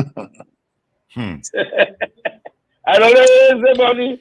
All right, Mr. Patrick. People accusing MTS, CPEP, and URP are doing nothing. Okay. Yeah. Good morning. Good morning again, gentlemen. Morning. Good morning, ma'am. Very low this morning. Anyhow, I want to say, Steve, you could have taken 2 calls at least when the Ramsey Moore there. I want to say congratulations to her, but I have a but. For the amount of steel bad men it have, I find that the numbers are hearing low. You understand? And I feel that the players and then the organizations, the bands, they should be a little more active when these kind of things come around. Who is eligible to vote? Every registered steel band's man or woman? Is it that? I believe so. Okay. Who else would be eligible? I don't know. I don't know what the rules are, so I can't say.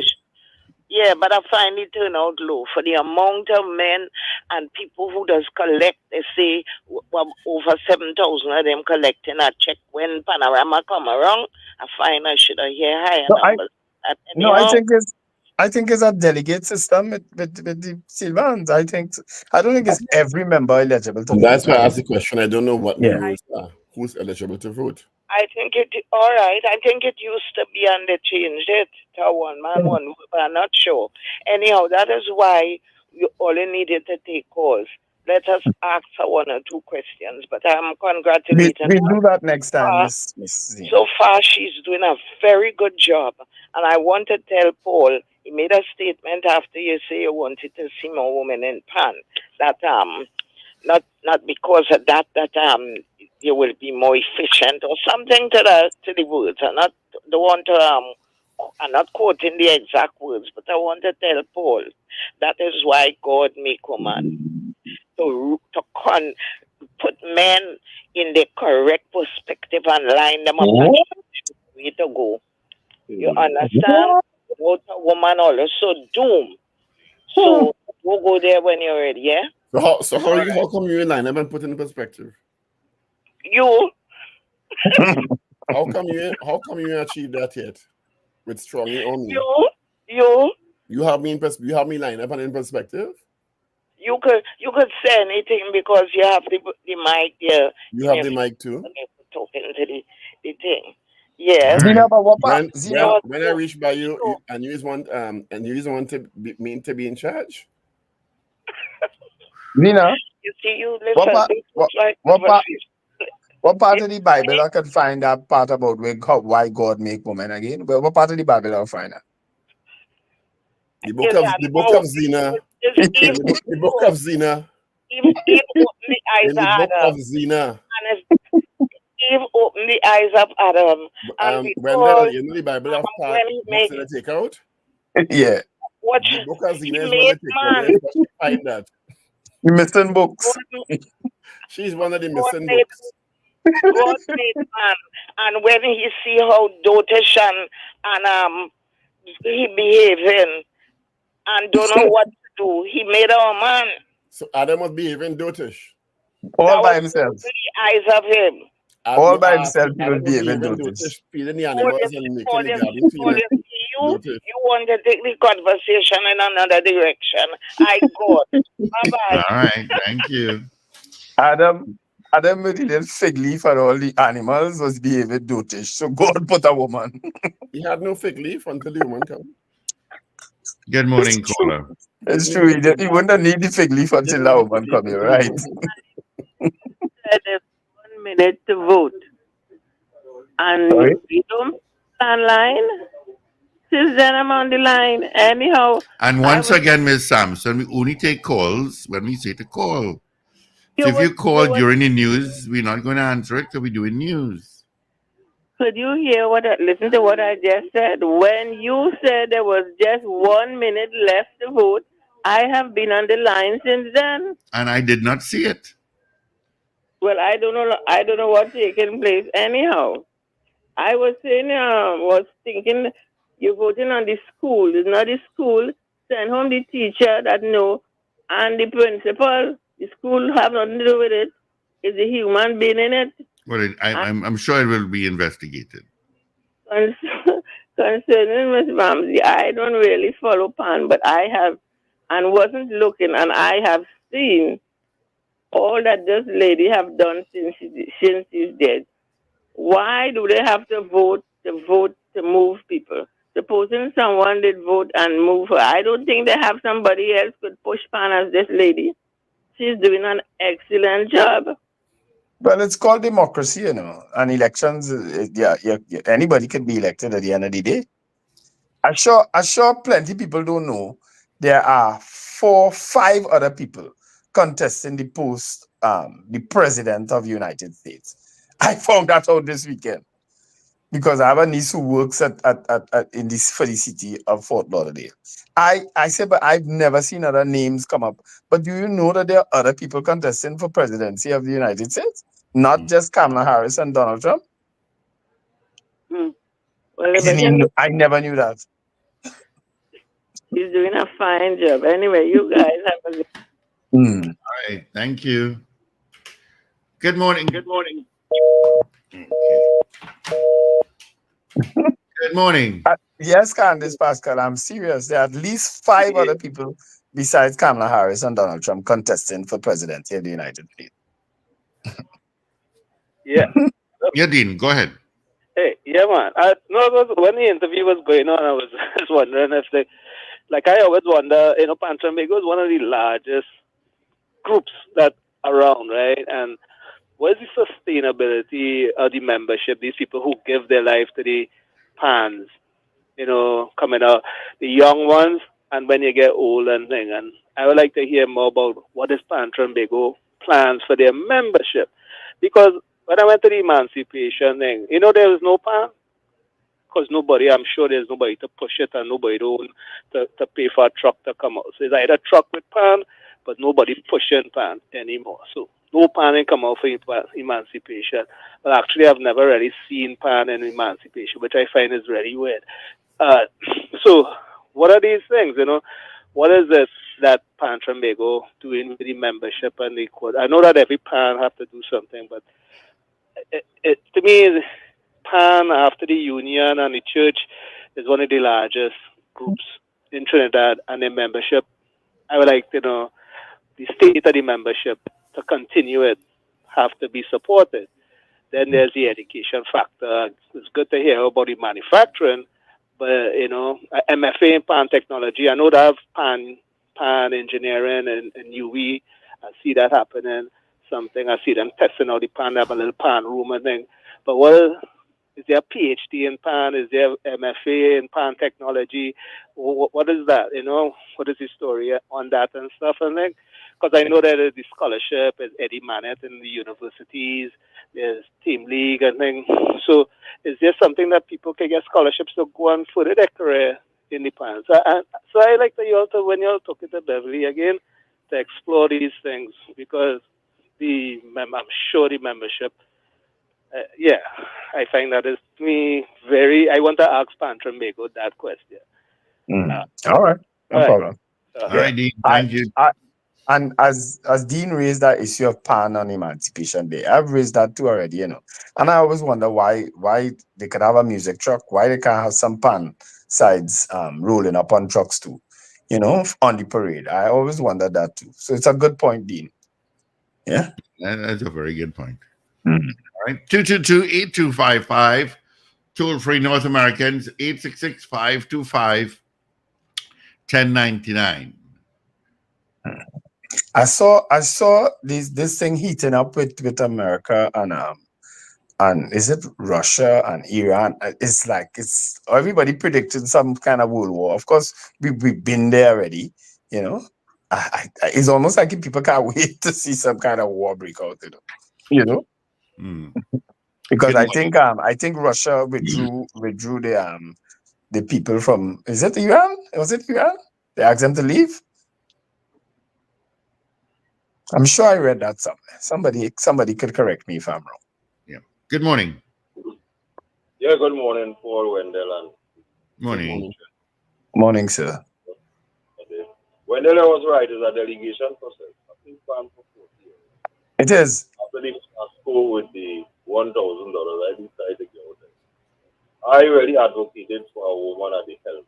So we have some underlying currents in that the young bands really don't want to go to the league as an executive decision. But at this particular time, the men didn't do a good job.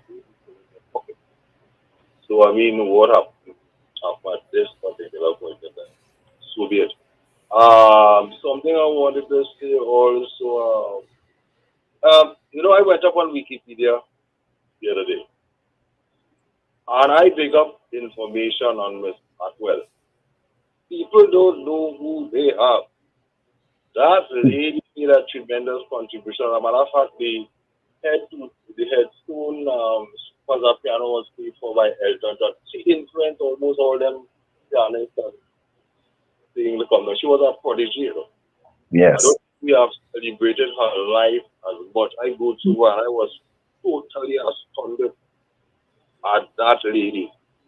She was the first female black.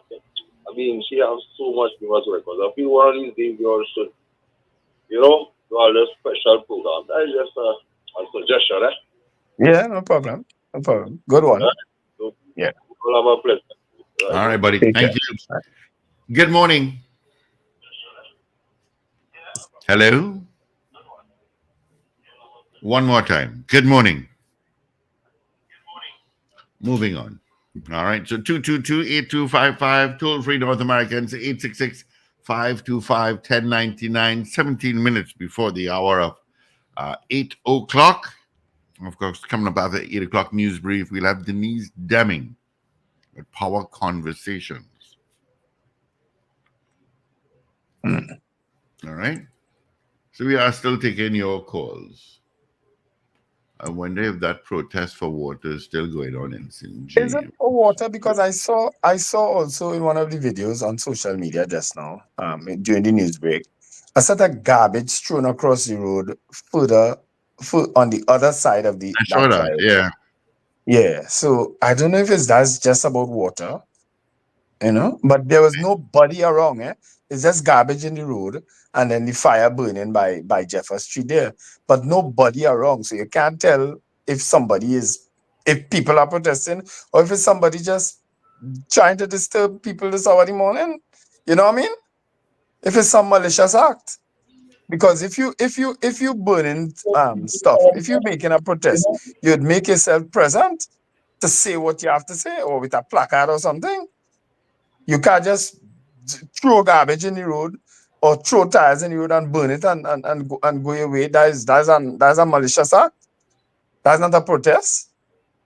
You understand? So I don't know who would do that. Yeah. Good morning. Good morning, sir. Morning. First time caller. Excellent. From where? What's your name? I'm calling from Mova. Yes. I've been having some issues here right now, and I just want to run it by you and pick your mind a little bit. Do you think a person who say PNM tell there could be a patriot? Or UNC tell there could be a patriot? I don't want to make it sound like it's one party are aiming at. Do you think they could be patriots? If they could be patriotic? Yeah. Why not? Why not? No, I'm asking, sir. No, well, the answer to that is yes. The simple answer to that is yes. Anybody could be patriotic, regardless of what they say. Okay, no problem. Moving along. Mm-hmm. We have an issue in Trinidad and Tobago, and I find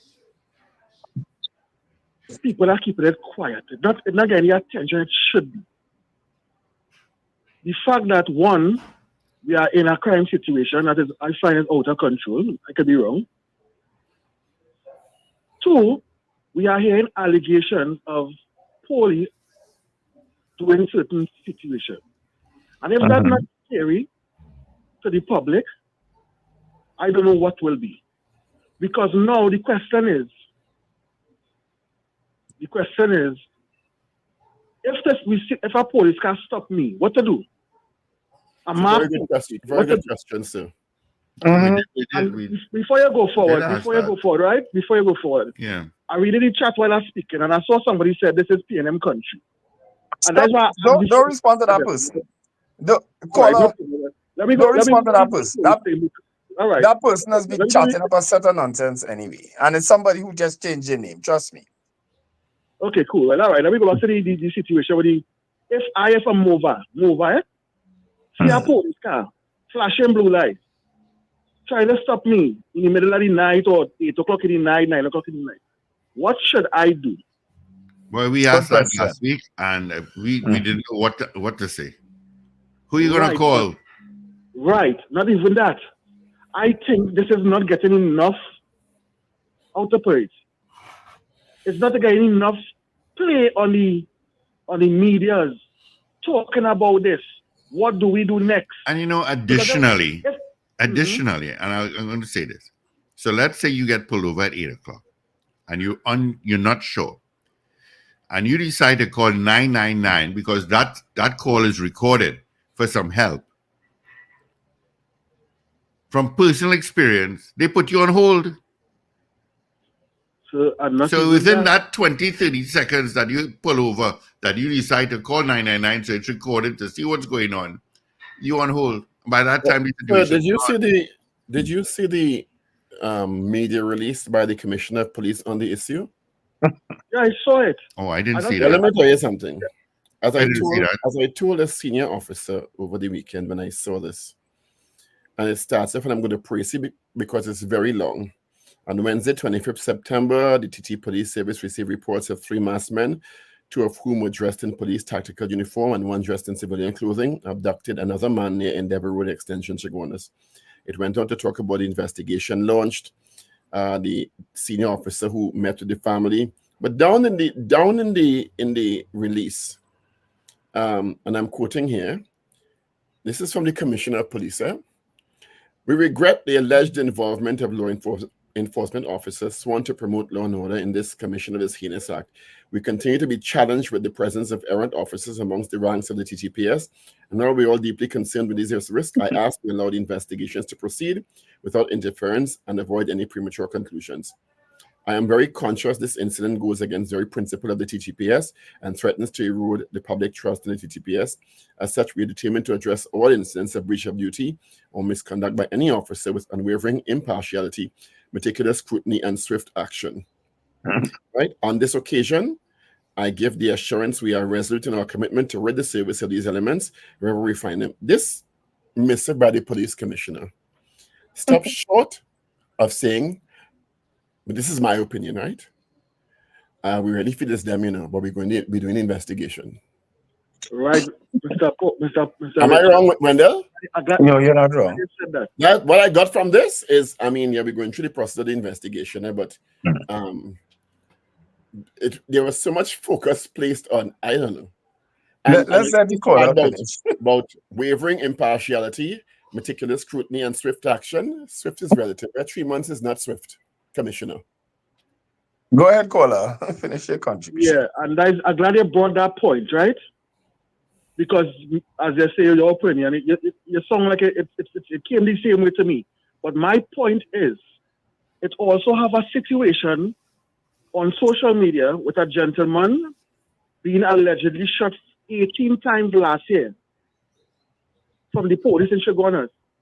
And he has to go to social media to vent his situation. I don't know if you're up to date on it, because that is a very day. A person was shot 18 times, So after what shot you did not felt threatened anymore? If you had to shoot somebody 18 times, yeah. What point you was still scared, fearful for your life? So say that say yes, this one is in public domain and the police car was used. But what about this? The rest were not being vetted or vented in the public space. That's my point. So I'm telling you, this is a scary thing because the people who are supposed to protect and serve. Sir, you're absolutely right. I can't fault anything you're saying, because if a police officer pulls you over in uniform and in a marked car, you're supposed to lawfully comply with that officer. Yes. Right, but not complying means you can be charged with resisting arrest. If you don't comply now, what next?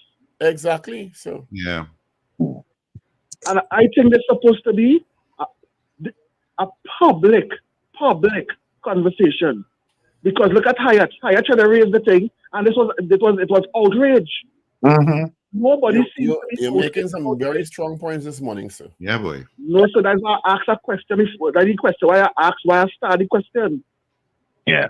Could you be patriotic by your parties in power? Yeah, but have you been a listener to the show? I know you said this is the first time you're calling. Have you been first time I sit down and take it because I'm not really a morning person. Okay. But I watch it back in the afternoons and things. Yeah, watch it. Because a lot of the issues you raised this morning, caller, we've been raising it. Because I think the most frightening thing, and I agree with you, and Paul did too, is an issue of not being able to trust a marked police vehicle now. People in marked uniform. Yeah, that's a frightening thing. Trust me. So I'm not saying you don't raise it. No. I think we should keep it on the front burner and keep raising it, because we need to do something about this. I asked the question: if it was an ordinary civilian who was identified by car number, car color, clothing, alleged to be involved in a kidnapping, now murder. It's no longer kidnapping again. It's a murder now. Yes. Because the victim is dead. Right. Would somebody have not been charged already? Already. And not even that. The reason why I brought it up, right? Remember, who feels it knows it. Yeah. And I've keep repeating Mova for a reason. Yeah. I was driving from Mova Day with my vehicle, roadblock. No problem. Seatbelt on, everything going right. The type of vehicle I was driving, I wouldn't mention it. The officer signaled me to go through. So I went through. When he looked into the vehicle and saw who it was or description of me, he told the guy high up to stop me after. So I personally know about these instances where people could be in these situations very easy if you don't stop. Because if I didn't stop for the second guy now, what would happen? Remember the first guy that they go through, you know? Yeah. So that's brought that attention to you were profiled. Caribbean, You were profiled. That's yes, what I you was. Thank Yes, you. I was. Caribbean So Soul. I just wanted to bring up that to your attention. I'll be listening a little more now because I am a person, I'm a critical thinker. And I like to conversate and hear our opinions also. All right. But I'm telling you, sir, with all due respect, who said a PNM or a UNC player there could be a patriot, I highly disagree with you. You don't agree? Because when my party in power, I don't see nothing wrong. No matter what. Well, that's not necessary, sir, because I've heard people on both sides aligned to both parties, self-confessed members of both parties, chastise when wrong things happen in the party. That's why I asked him, Paul, if he's a listener, because I'm a PNM. It was PNM. stated to be a marked vehicle 1. And Caribbean Soul, the next time you make a comment like that about any chat member or caller, you are going to be blocked. Paul, I was going to tell you, because the caller was making a good his contribution. I saw the comment, and it is an indirect threat. It needs to be removed. Comment you made about Zena? The next time not you make Zena, Rena. One first, advice first. It's the Rena. Next time you make a comment like that, you are going to be blocked. So all I'm going to do is delete the comment now, but the next time you make a comment like that, you are going to be blocked. And if you notice, you notice what people are doing, if you notice, and look at the last one he made too. Look at the last one he made too. These are people who just disgusting. Block that person one time, Paul. Yeah, he's going to get blocked. If you're reading those comments, block them and delete the comment. I like to advise first. I don't know why people are so angry and feel they can come out and just say anything in hiding. Watch me. Watch me. I told you all already. It's gonna get worse, and I told you all already. It is a bunch of these same people just changing up the name because we've never seen comments from a Donna Ramlochan before or from a Caribbean Soul. It is, and if you notice when these comments come in, certain other people don't be chatting. So it's the same people. I don't pick up on that long time, and they feel by insulting and denigrating people that they achieving something. Watch me. No, I have a plethora of buttons I can press here. Yeah, we can start using it. Thank you, David Wares. Let me just say thank you to David Wares for letting us know that the Port of Spain Corporation cleaned up all the garbage in St. James and traffic is flowing freely. All right. So well done. I felt it might have been a garbage issue, more or less, you know. No, I think the garbage is just a burn, but I've been told it's for water. It is for okay. Yeah, right. And I know somebody that works here actually lives in St. James and been having since 17th of September water problems. So, in St. James. Gentlemen, it was a pleasure being with you this Monday morning. 8 o'clock. I didn't realize it's 8 o'clock. All right, folks, have an absolutely wonderful day. And remember to let go and let God. Richard had his little play over the weekend, so apologies for not hearing him today. His little play? Yeah. No. I say this Caribbean now on little play. Yeah, that's another play, this little piggy.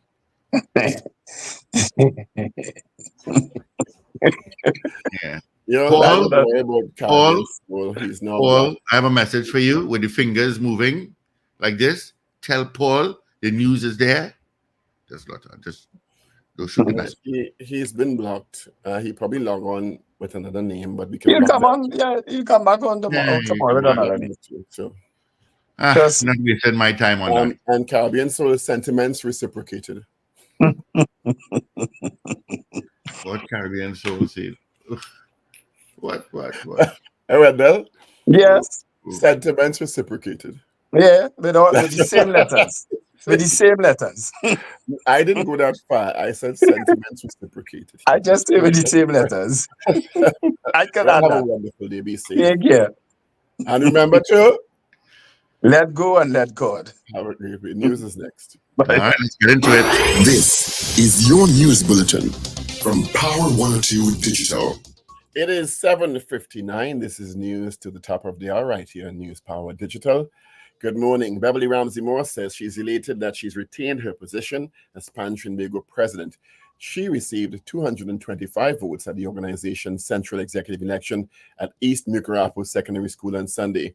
She told the Power Breakfast show earlier this morning there were many challenges. She said her opponents campaigned from 2018 until yesterday. She revealed that they did not campaign internally, but took their campaign to social media, which was futile since social media users were not the ones voting for them. She said the plans were to rebuild and regain the confidence of corporate TNT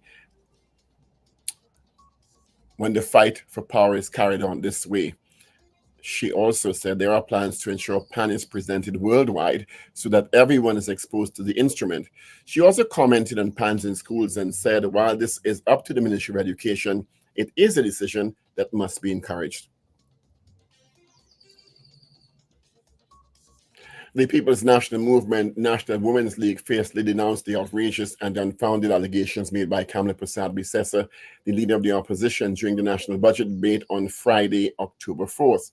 She alleged that high PNM officials had been repeatedly accused of being involved in a pedophile ring, and the authorities refused to investigate it. Via a release, the Women's League said Kamla Prasad-Bissessar's deceitful attempts to gain cheap political leverage by insinuating PNM officials are connected to a pedophile ring is baseless and utterly reckless. The opposition United National Congress has promised to ensure justice is served for a Form 4 student of St. Stephen's College who ended his life tragically after allegedly being bullied for some time. In a Facebook post this weekend, Mrs. Prasad-Bissessar said there were reports that the 15-year-old Jaden Lalchan suffered tremendously over an extended period from abuse and bullying. It was reported and nothing was done.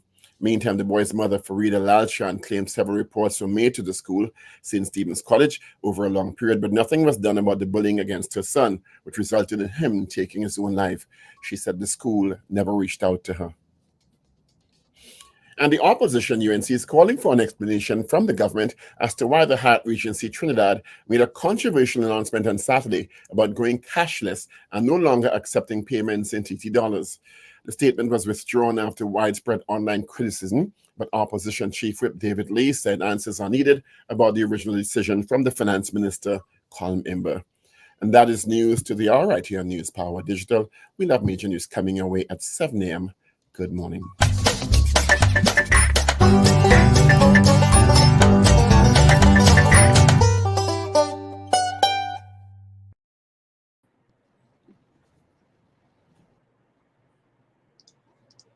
Alrighty, it is 2 minutes after the hour of 8 o'clock on this, the 7th day of October. And let's welcome Dennise Demming. Good morning to you. Good morning, and thank you ever so much for me being here. I'm Dennise Demming, the host of Power Conversation on a Monday and a Wednesday from 8 a.m. to 9 a.m.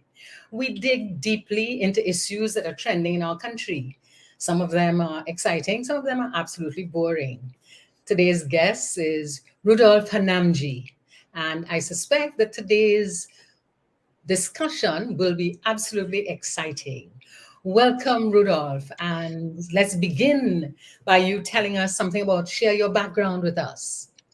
Thank you, Denise. Good morning to you and the hosts, and of course, our audience listening on. Thank you so much for having me. A little bit about my background. Well, 25 plus years in the marketing and business development and public policy fields. I actually began my career in human rights advocacy when I was 15 years old as a student of Queen's Royal College. I like to think of myself as the product of grandparents and a family who were invested in education. I lost my father when I was 14 years old. That gave me a certain perspective on life. I've been the youngest member of the National Executive of the Congress of the People, which I resigned from in 2013. I then have also served as an advisor to Hope, which I also resigned from in January this year. And I founded one of Trinidad and Tobago's largest NGOs, Pride TT. And I think my background has really been in helping other people by leveraging my privilege. So I'm really happy to be here, as I said, and to share some more insights with you. Thank you. And you talked about QRC, and that's where you began your life as an activist. Is that It was. typical of QRC to produce activists throughout our country? Well, you know, Denise, most of us have drunk the blue Kool-Aid. So my initial answer would have to be yes. Uh, but in reality, not enough of us. There are of notable QRC graduates who've gone on to lead the country and to really fashion our society, especially in the post-independence era. In more recent times, a few of us have gone on to be advocates for the arts and cultural sector in politics, in business, finance.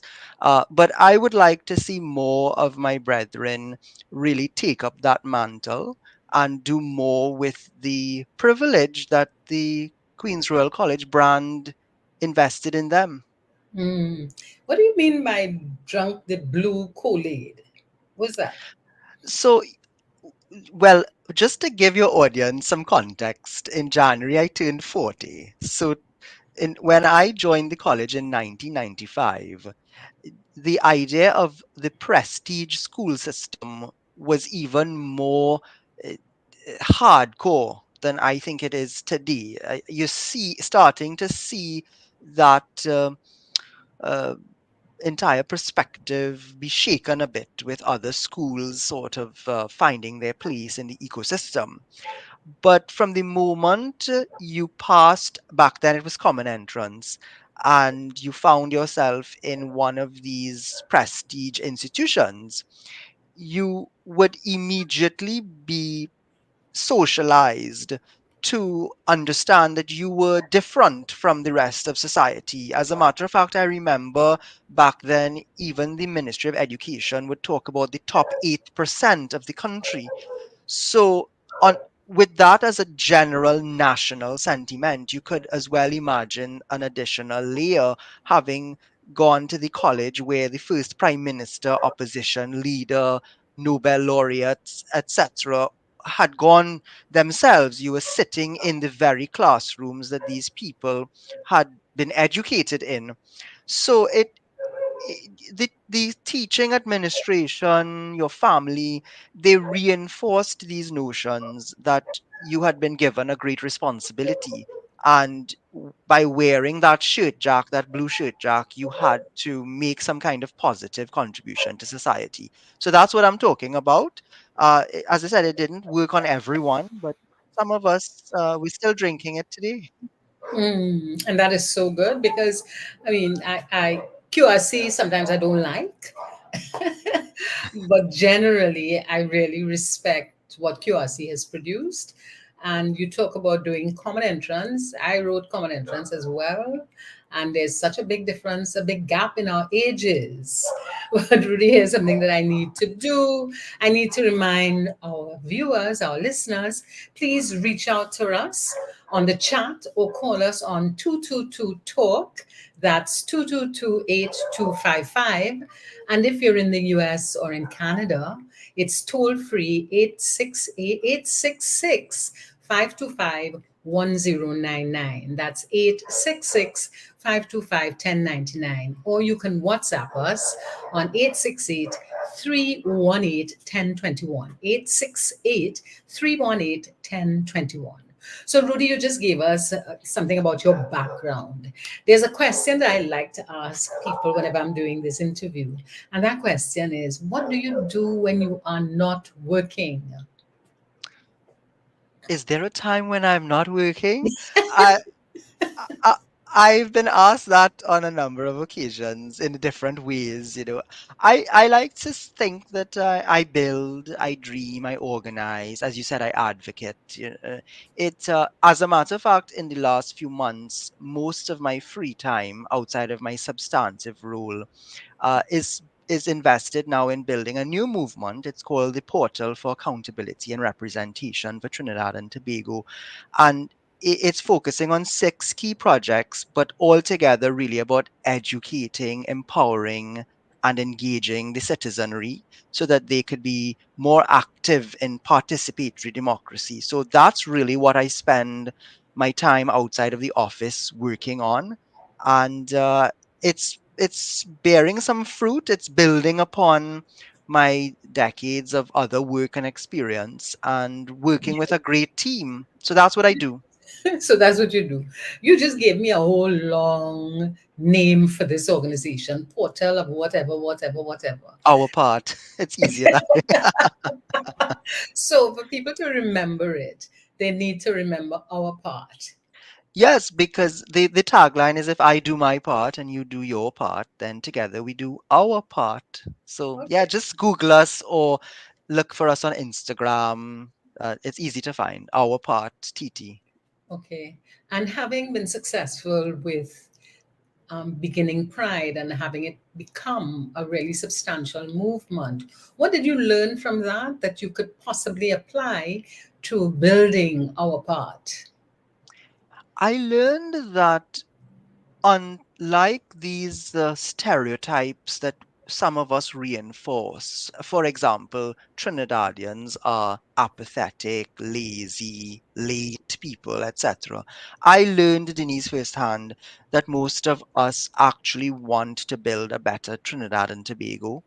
I have found that most of us coalesce amongst common value systems. People don't always see the world in the exact way that others do, but they can agree for most parts what is right and what is wrong. And I've even seen my fellow citizens who may not necessarily ascribe or reinforce a certain value system actually stand as allies and champions for those who do ascribe to that view of life, because they understand that people have to exist in the society, they have to coexist in the society.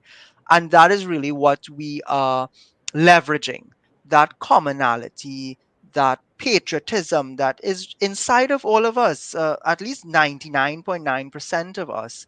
And sometimes it's just dormant, or it's repressed or oppressed because of surviving daily life, but it's there. So that's what I learned, and I learned how to leverage it and weaken it. Well, that is very interesting learning that you experience, because what you are triggering in my mind is that generally I see people who want to leave. I see people who talk about how disgusting this place is, how much they don't like what is happening. So I'm surprised that your learning is that the majority of us want to transform and want to change and want to improve Trinidad and Tobago. Could you tell me a little more about that thinking? So you're right. I mean, most of my schoolmates, unfortunately, from Queen's Royal College, have migrated over the years, and that is part of what adds to the brain drain. I think some reports have it as almost 70%. In more recent times, with crime levels being where they're at and the lack of business support ecosystems and a number of other factors, there is anecdotal and other data out there to suggest that businesses are closing, people are migrating. uh, the interesting thing is that fortunately or unfortunately most of us can't. So it forces us in a way to find that true avenue to fulfilling our potential while we're here. And, and interestingly, people sometimes forget that some of the greatest world changing things came out of Trinidad and Tobago. I mean, the steel pan, which is actually the inspiration behind one of our projects, the Spree think tank. The steel pan, to my mind, Denise, I know you're a lover of the pan as well, is perhaps the best symbol of innovation in the world. Someone Winston and others saw this rotting, rusty oil drum in the mud and envisioned the most beautiful instrument. Rojanath Kapildeo gave NASA the Kapildeo theorem, which helped NASA reach the moon. So inside of everyone, from young children to adults to senior citizens, you still see that spark of creativity, that innovation. People get up on a daily basis, they go to work, they try to make a difference. And when there are opportunities for public consultations, genuine public consultations, or there are discussions out there, I am always encouraged by the number of positive feedback and feedback points and ideas that our people have shared.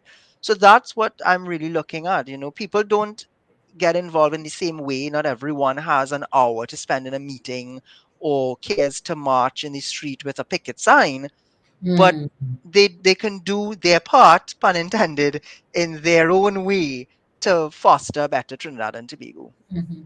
I am one of those who absolutely believes that we have a beautiful country. We have a country with tremendous resources, both human resources and other resources, so that we have the potential. But the leadership is where our challenge is. And my observation is that people, before they become leaders, they're generally people who are very acceptable, very thinking. And as soon as they become leaders, they transform into horrible, evil people. Anyway, that's my thinking. But we came here this morning to have a conversation about something that you've said about how does reality affect politicians? Is that what is the statement you had made about that? I think you were quoting our former Prime Minister, Basdio Pandey. What was the comment? Everyone, it always amazes me that even young children that I meet, and I say young relative to us, right? 20-year-olds, first time workers, they all know this saying: politics has a morality of its own. And it was coined. I think he borrowed some of the sentiment, as you could imagine, from other philosophers over the years, but he coined it in his own unique way. And interestingly, it has had a profound impact on my career and my life, because my business ethics lecturer, Surendra Arjun, he chose that as the debate question for my final coursework, I should say, exercise. And different students found themselves on either side of the argument. And I was on the opposing view. And I ended the statement because of the research that our group had done. And when we had unpacked that position, we came to the conclusion that indeed it was not politics, but indeed politicians who choose to have a morality of their own. And Mr. Arjun was so taken with that position that he told me once he still refers to it in his class. And because of that experience and that research, uh, it left me with a certain perspective where I push back when I hear people use that statement today to sort of justify and explain away, as you said, why some leaders, most of them unfortunately in the political landscape, uh, seem to transform into a monster or a disconnected Yeah. leader from the citizenry. Thank you for stating the name Surendra Arjun, because when I did an MBA, he taught me, and we became very close because I was doing so badly in his subject area. So we became very close, and he was an excellent person, a person who has a real empathy to others. Yes, So yes. what you're saying is that Our former Prime Minister, Basio Pandey, said that politics has a reality of its own. But your conclusion is not politics, but it is politicians. Is that Yes, what that have I'm a hearing? morality. Yeah, they choose their own morality to justify what they want to do. Yeah. Okay, so if it's the politicians that have a morality of their own, then we ought to be selecting politicians in a very different way. What do you think? Well, you know that saying, I want to believe it was Marx, but I may be wrong. The idea of people get the government that they deserve. It's a sort of a distillation of statistics, really. It's about numbers. So if you break it down, the political system that we have maintained from our colonial masters is one where you have a certain number of people in the society who actively belong to political parties. And that small, relatively small number of people in Trinidad and Tobago, they actually choose who are the main leaders of those organizations. And then the rest of us are forced to choose from amongst those. So our fellow citizens who are active in politics, they give us the first filter. And what is happening, what is really happening is that people practice this concept of situational ethics. Again, Dr. Arjun carried us through that in our formative years. There's really no such thing as situational ethics because ethics as a principle is fixed. However, people bob and weave, they twist principles, they close their eyes at times, or their noses for that matter, and let things pass. And unfortunately, what we're seeing in the politics is that, and Senator Suniti Miraj made this point a few weeks ago at an event she was speaking at that the Bokas Lit Fest held. She made the point that the members of political parties really, for, and I'm my words, they practice this type of situational ethics, and they facilitate, enable, and reinforce what the leaders say and how they act rather than holding them to account and ensuring that the best characteristics come to the fore. So the rest of us, and I'm speaking generally, of course, we choose then to equally, in a way, accept what is presented to us. And we say, well, all right, these members have voted for these particular leaders. Which of the, and you hear it in society, Denise, which is the lesser of the two evils, to use your word. So this, what starts happening is that the population tacitly and in some ways overtly gets involved in reinforcing this situational ethics approach, this unique morality that is seen in the politics. But politics by itself is a system, and systems, like any other created uh, approach or methodology, they have to those systems have to be enacted by people.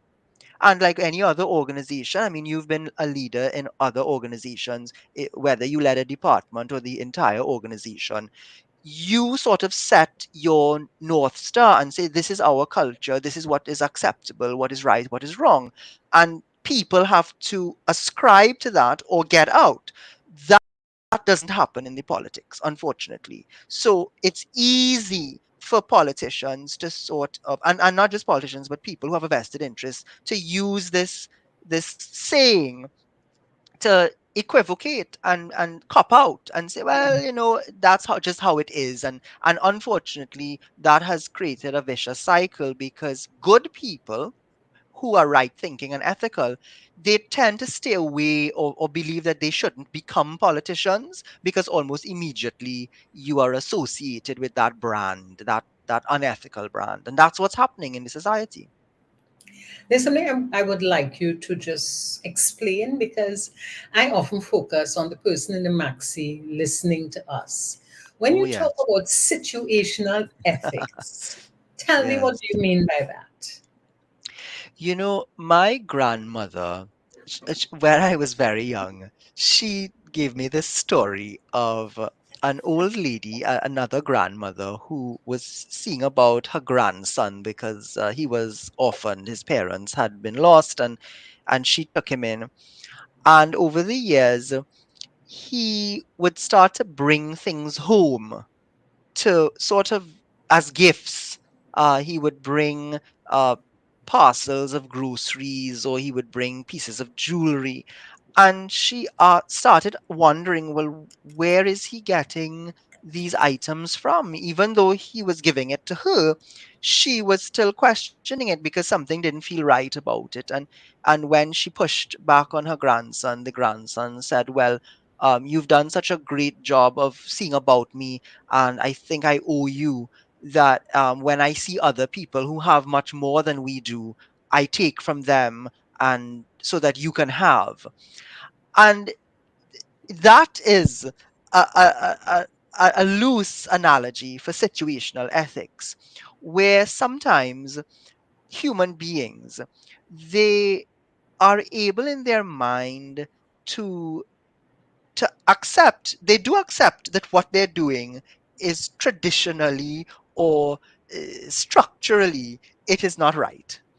However, they are able to explain it away by bringing in some additional information that allows them to be a little more comfortable with it, maybe not so that it doesn't tickle their conscience. So breaking a traffic light, for example, sometimes in business courses we ask persons, if you're stuck at a traffic light at midnight and there are no other cars passing, will you break the light?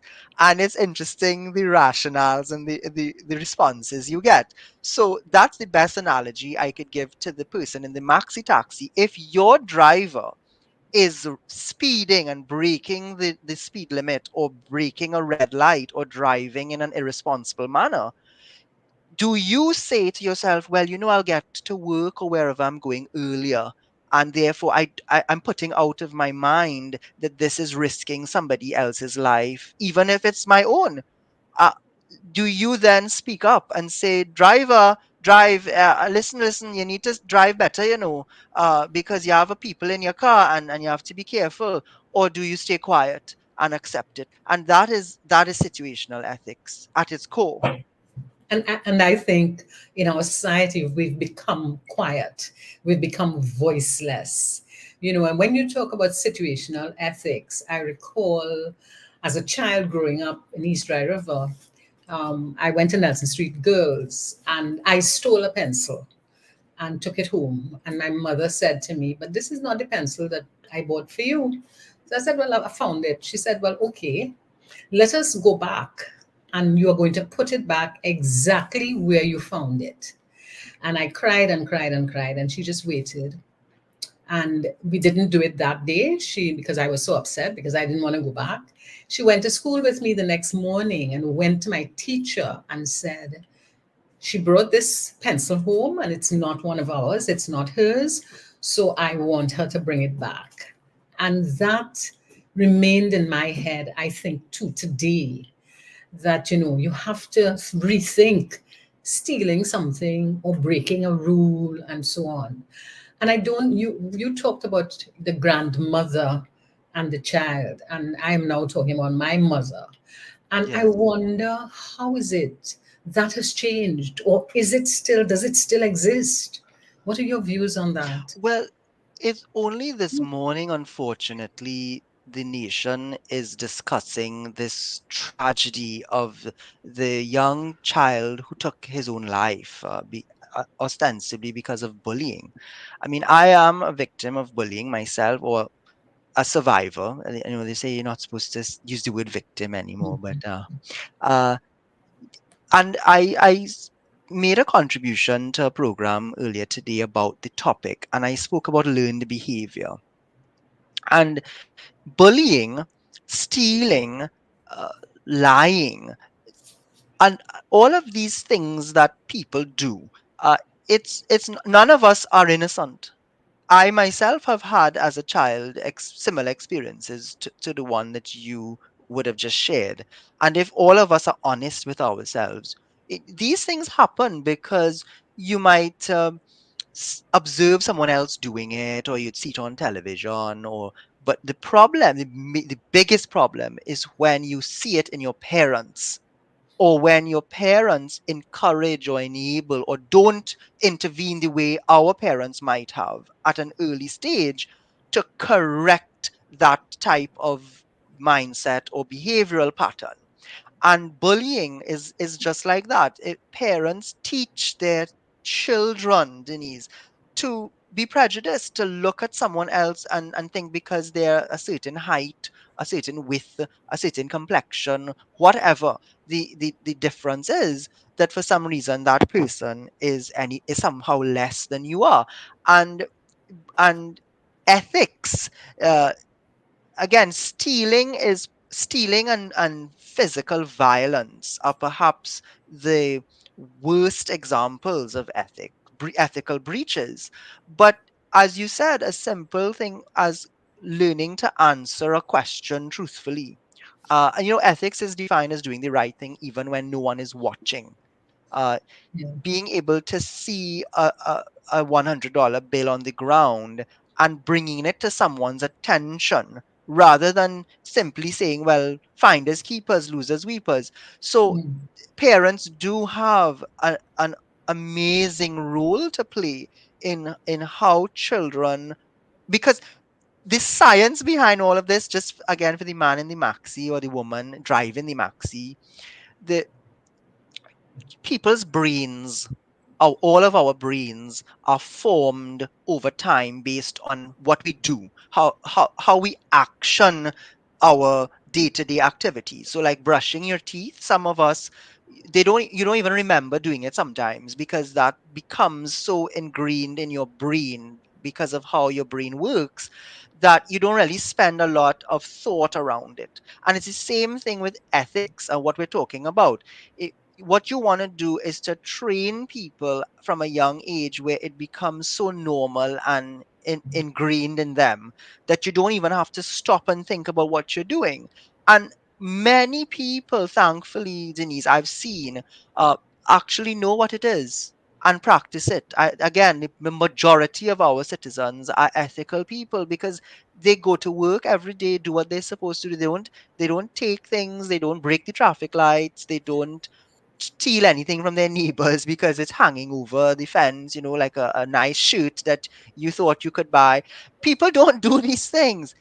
That's why only a small section of the society is actually involved in criminal behavior. But we have to be mindful and intentional.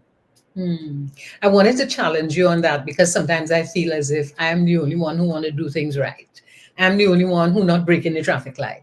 I'm the only one who following the number of mileage in the on the highway or on the road and so on. Sometimes I really feel as if, oh my goodness, everybody around me is just breaking the rules. Oh. No, I feel like that's I used to make this joke with a friend that instead of saying they live amongst us, it has become we live amongst them. But interestingly, if I could just use since we're on the traffic analogy, over the weekend, I believe there was a report that the police service, they executed a few traffic stops and searches and whatnot. And they reported, I want to say, about 60 violations. I am sure, Denise, that there were hundreds of cars that passed by the police. And if we do the data of it, the stats of it, it's maybe what, less than 10% actually were infringing the law. So I hear you. I know that what sometimes comes up to the surface, what is louder, it tends to be the negative. But and I know that we are examples, our friends, our co-workers, there's so many of us out there that just want to do the right thing, and we just have to encourage each other. And sometimes it's a simple thing as someone says to you, gosh, this thing is taking so long. Should I pay a bribe? And I mean, I've heard that in conversation, and thankfully, most people would say, hey, don't even go down that road. Don't think about that. We know it's difficult. How can we find another way to maybe in the interim solve this challenge? But don't go down that road, brother. Don't do that. So, So, so maxi Rudy, taxi drivers, don't break the traffic light. you're saying that generally our society has people who are ethically sound and doing the right things. Do you think that's the same with our politicians? Ah, now that is where. Now, again, for people out there, always remember that there is apparently a new statistic out, right? That we have 1.5 million people in Trinidad and Tobago. There are 41 MPs. So 41 out of 1.5 million. I mean, I don't even have to do the math, right?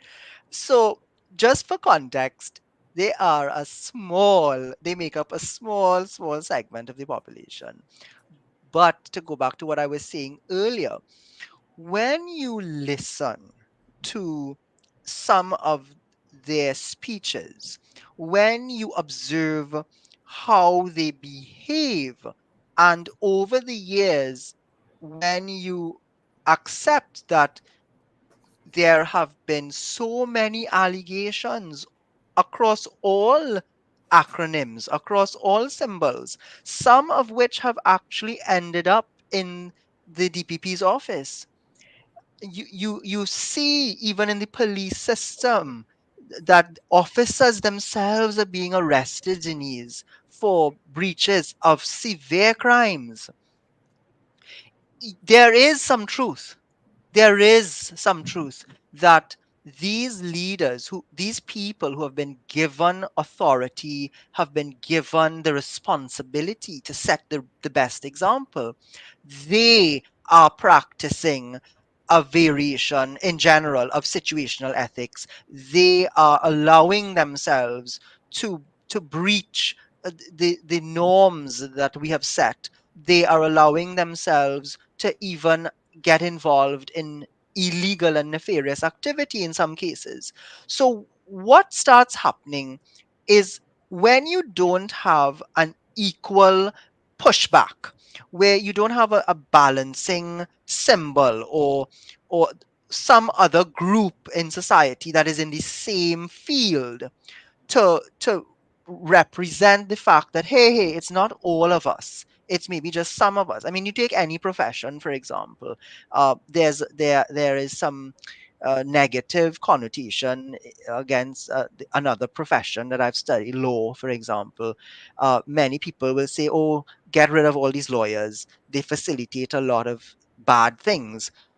But even in that profession, there are enough, let's say, use the word good, lawyers that balance it off. So people kind of accept that, well, it's not all of them at the end of the day.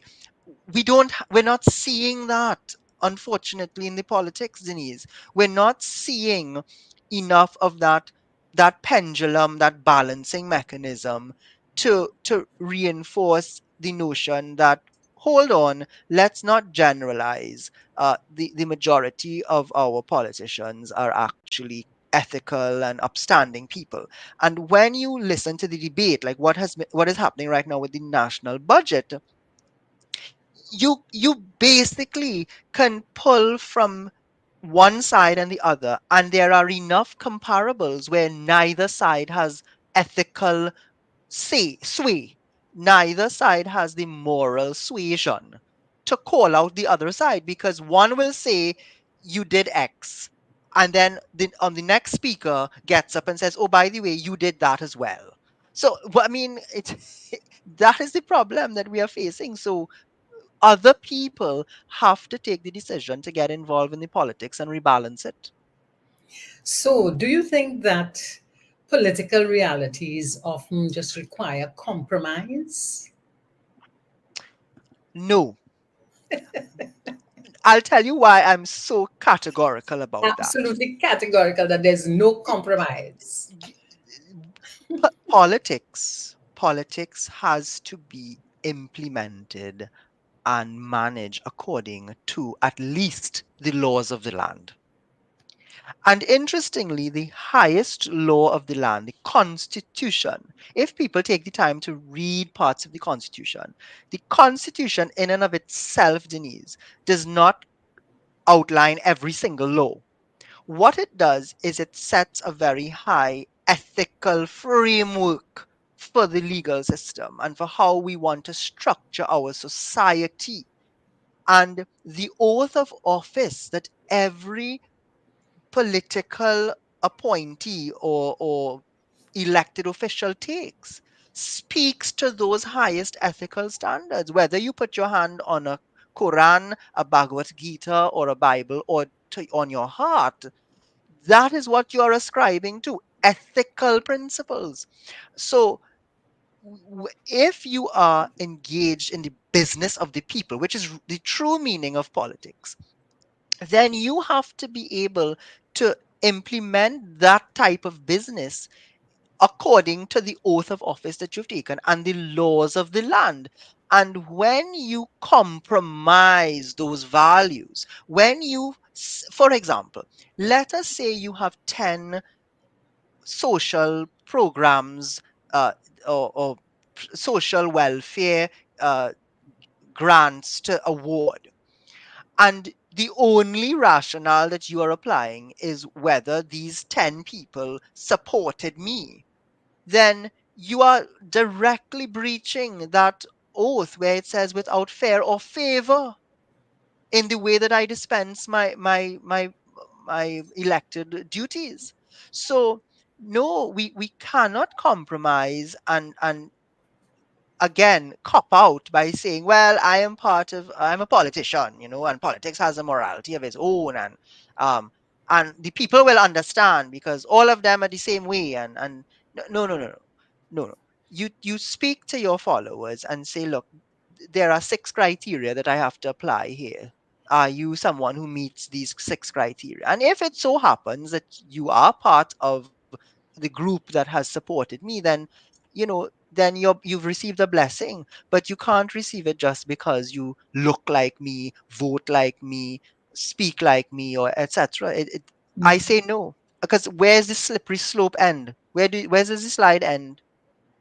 I think that where Trinidad is at the moment is that we're just continuing on that slippery slope of people are just doing what they can do for their friends and for their connections, and they're doing it at the greater risk of others, the greater negative response to others. So a lot of people who are experiencing a negative living approach, it's because some of the people who support some politicians are doing positively, so that there is an inequity in terms of the allocation of funding, in terms of the giving of grants and so on. But that's my opinion.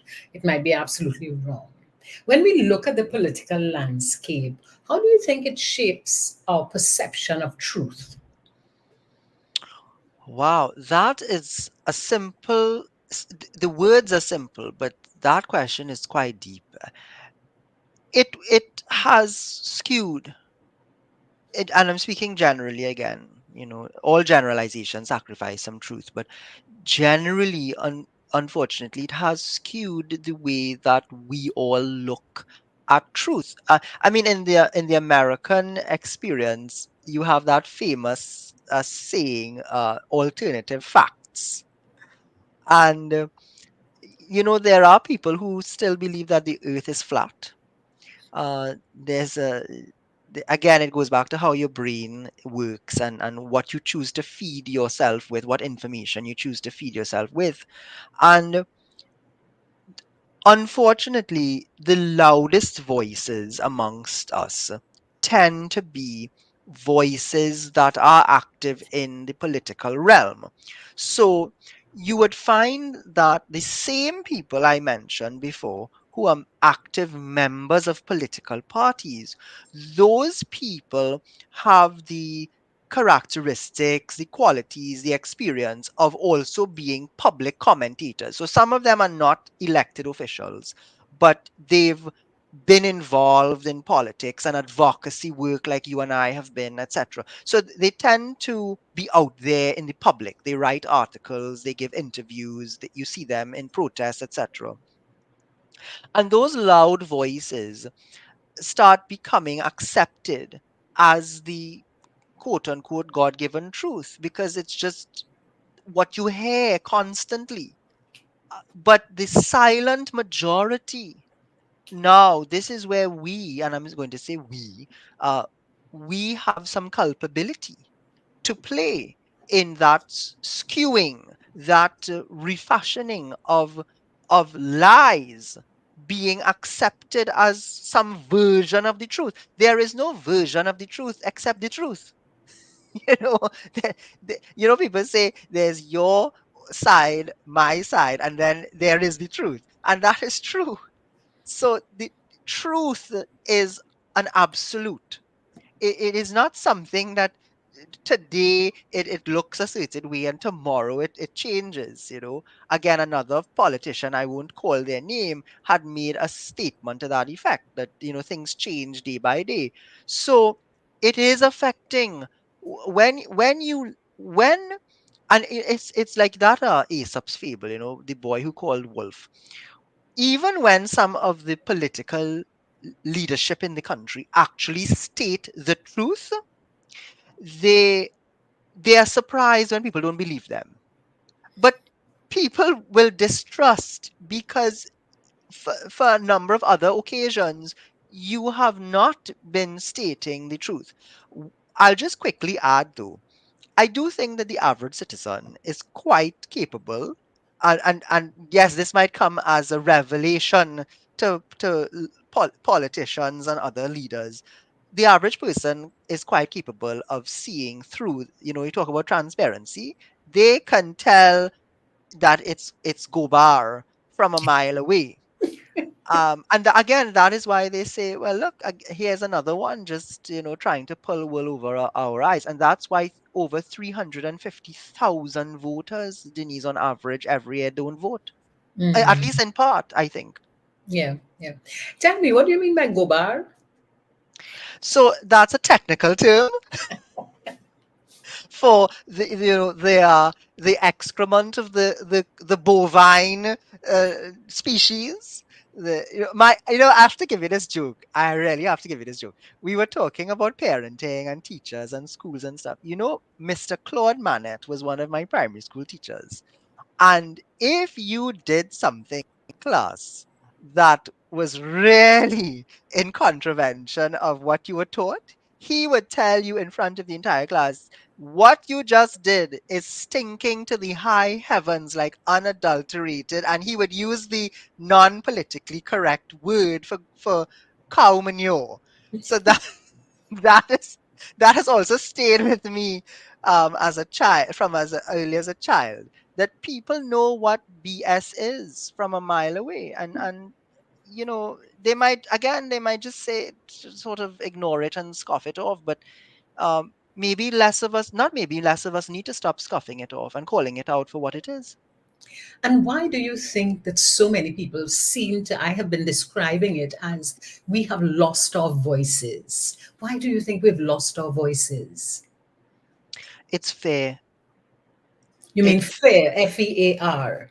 correct, FEAR. Fear is an insidious disciple of lies and unethical behavior. I'll tell you what I mean by that. Again, for anyone listening out there, we all live with fear. We put it out of our minds. We are trained, our brains develop a survival mechanism where we are able to ignore it. A simple fear is that of death. We all know it's going to be a morbid bit of the conversation, but we all know from the time we are born that there will come a point in this life when we will die. And that's why I mentioned the loss of my father at 14, because it did leave a very specific view on life with me.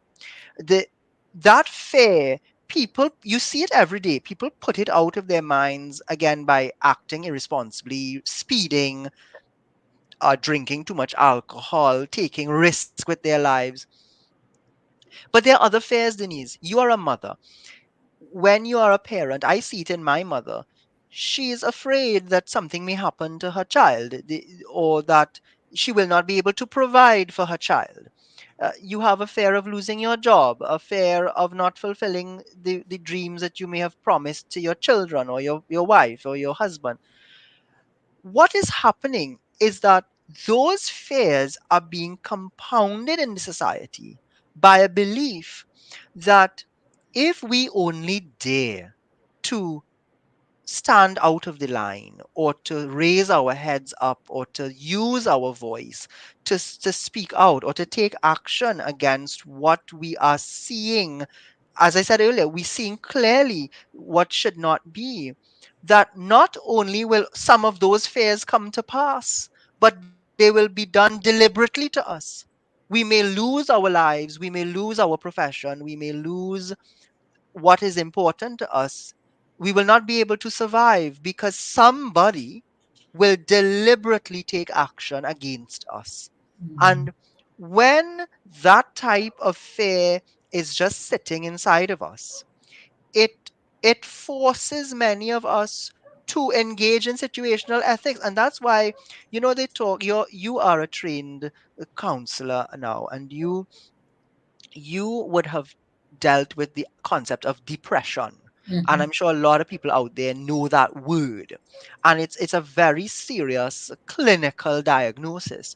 But interestingly, the same way that an individual can be diagnosed with depression, so can a nation. Mm. And when you look at some of our behavioral patterns, again, I'm speaking generally, as a country, psychologists and psychiatrists will tell you that those behavioral patterns seem to suggest that as a nation, we are depressed. We are suffering from some form of post traumatic stress syndrome, disorder, sorry, Disorder. PSD. Mhm. So that's what I'm talking about. I think that that is what has caused our voices to be kept maintained at a muted levels. Now, the voice is there when you're in small gatherings, or sometimes people use Facebook to really unpack and unleash what is pent up inside. Uh, and again, people may find what I'm about to say very controversial, but a lot of the criminal activity, domestic violence, and other, you know v- other actions that that normally would not be at the level that they are at, these are also symptoms of people trying to find ways to overcome that fear. And I have been in spaces and places, I'm sure you have as well, where you meet people like residents of YTC, for example, and when you speak to them, they're teenagers, and you really unpack why did you do some of the things that you did. All they were trying to do was to overcome their own internal fears, and Mm. they acted out against it. Now, does it make it right? No. I'm not going to practice situational ethics here and say, oh, well, give them a pass. But how do we rehabilitate? How do we proactively free people of some of these fears so that they don't have to make that choice? I have a very simple response to that, and that is that leadership is really the way to transform the nation. Our leaders must perform in a way that we all feel as if they are being absolutely honest, they're being fair, they're being empathetic, they're showing their love. And unless we get that, I don't think our society will change. There are people who challenge me on that, but I really leave it with leadership. There's also a role for the followers, but the leadership is really where I think it begins. How do you Yes, feel about that yes. statement? No, I have to agree with you. Leaders at all levels, religious leaders, business leaders, community, and I mean real community leaders, not again, not what the word has been co-opted to mean, parents, teachers. The, because you see, leaders, Denise, leaders by their very nature, uh, they have that capacity to encourage, to influence. Leaders require different types of skills. They are supposed to be able to communicate well. They're supposed to inspire people, etc. Uh, they apart from that, they also have a lot of privilege, and I spoke about that earlier in my introduction. Those of us that have been given, because you are given leadership, it's not something you can really take. I mean, people try to take it, but if nobody's following you, you're no leader, right? People choose who their leaders are for different reasons, and with that comes certain authority, resources, networks, etc.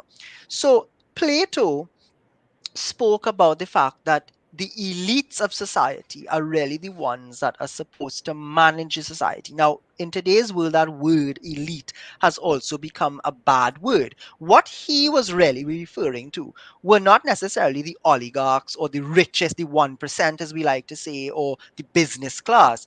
He was talking about even the best farmers of the land, the persons who understood how to in what we now call engineering. There were people who just knew how to do these things, as well as people who would have gone to formal schools and had certain business acumen, etc. His idea was that the leaders in all spheres of society were the ones that were supposed to maintain the highest standards and to coalesce around these common values, this common vision for the country, which, by the way, is another project that our part is involved in, sort of crafting what TT 100 would look like when we celebrate 100 years. What is that common vision that we have for ourselves, where we want to be, where how do we get there? And the leaders are the ones that are supposed to use the privilege and the authority and the resources that they have been blessed with to effect that. But again, many of them unfortunately have become greedy or self-serving, and they use it for only a certain vested interest. But we can take the leadership back.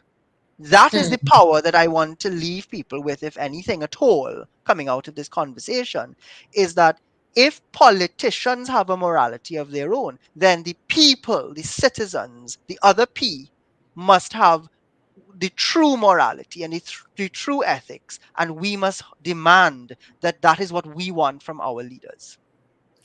Okay, Rudy, as we wrap this 1 hour discussion up, if a miracle happened and you could change reality, what would be your most important action to transform the reality in Trinidad and Tobago?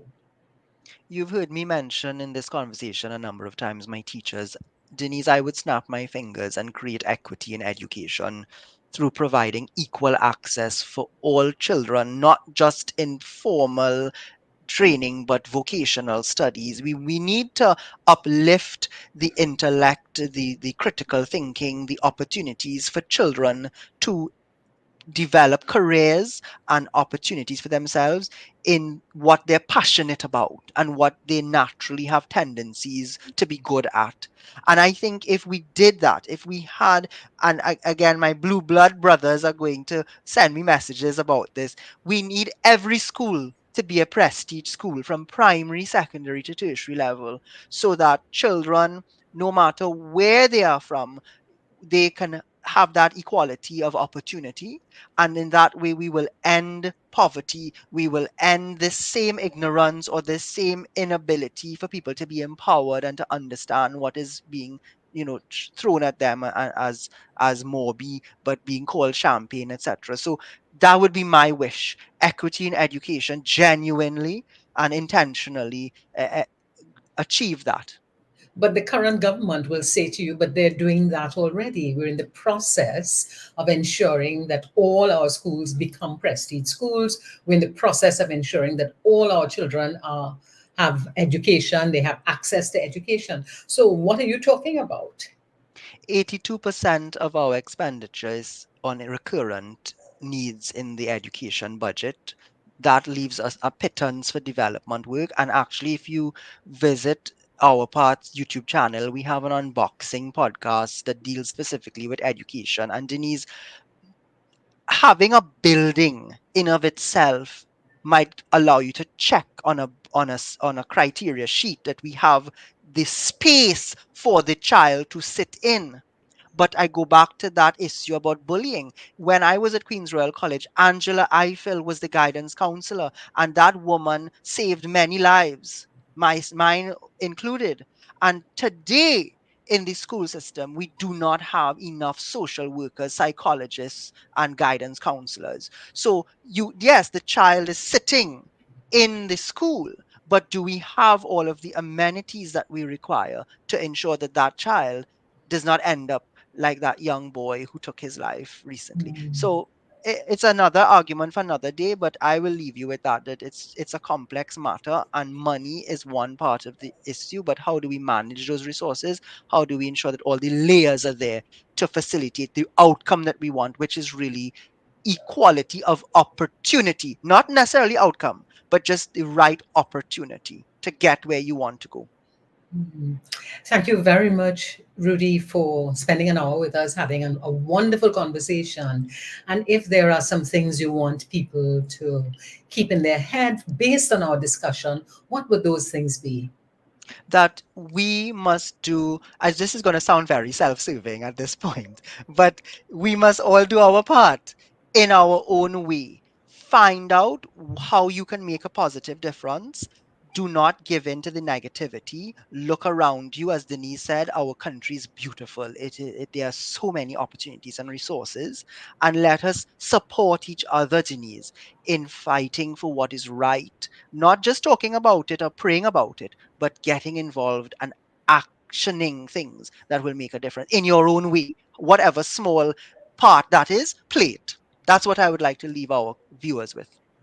So whatever part you wish to play, play it, because it is, if we are to be successful, we all have to play our part. And one of the things that I am certainly taking away from this is that it's not politics has a morality of its own, but it's really politicians have a morality of its own. So thank you very much. And thank you to our viewers and listeners. Check in again on Wednesday at 8 a.m. for Power Conversation hosted by Dennise Demming. Thank you and goodbye.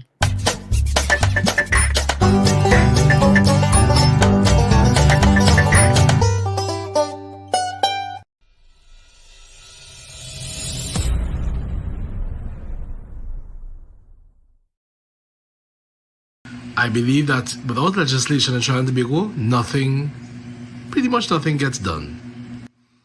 And when it comes to people with disabilities, legislation will assist in by way of education and especially employment.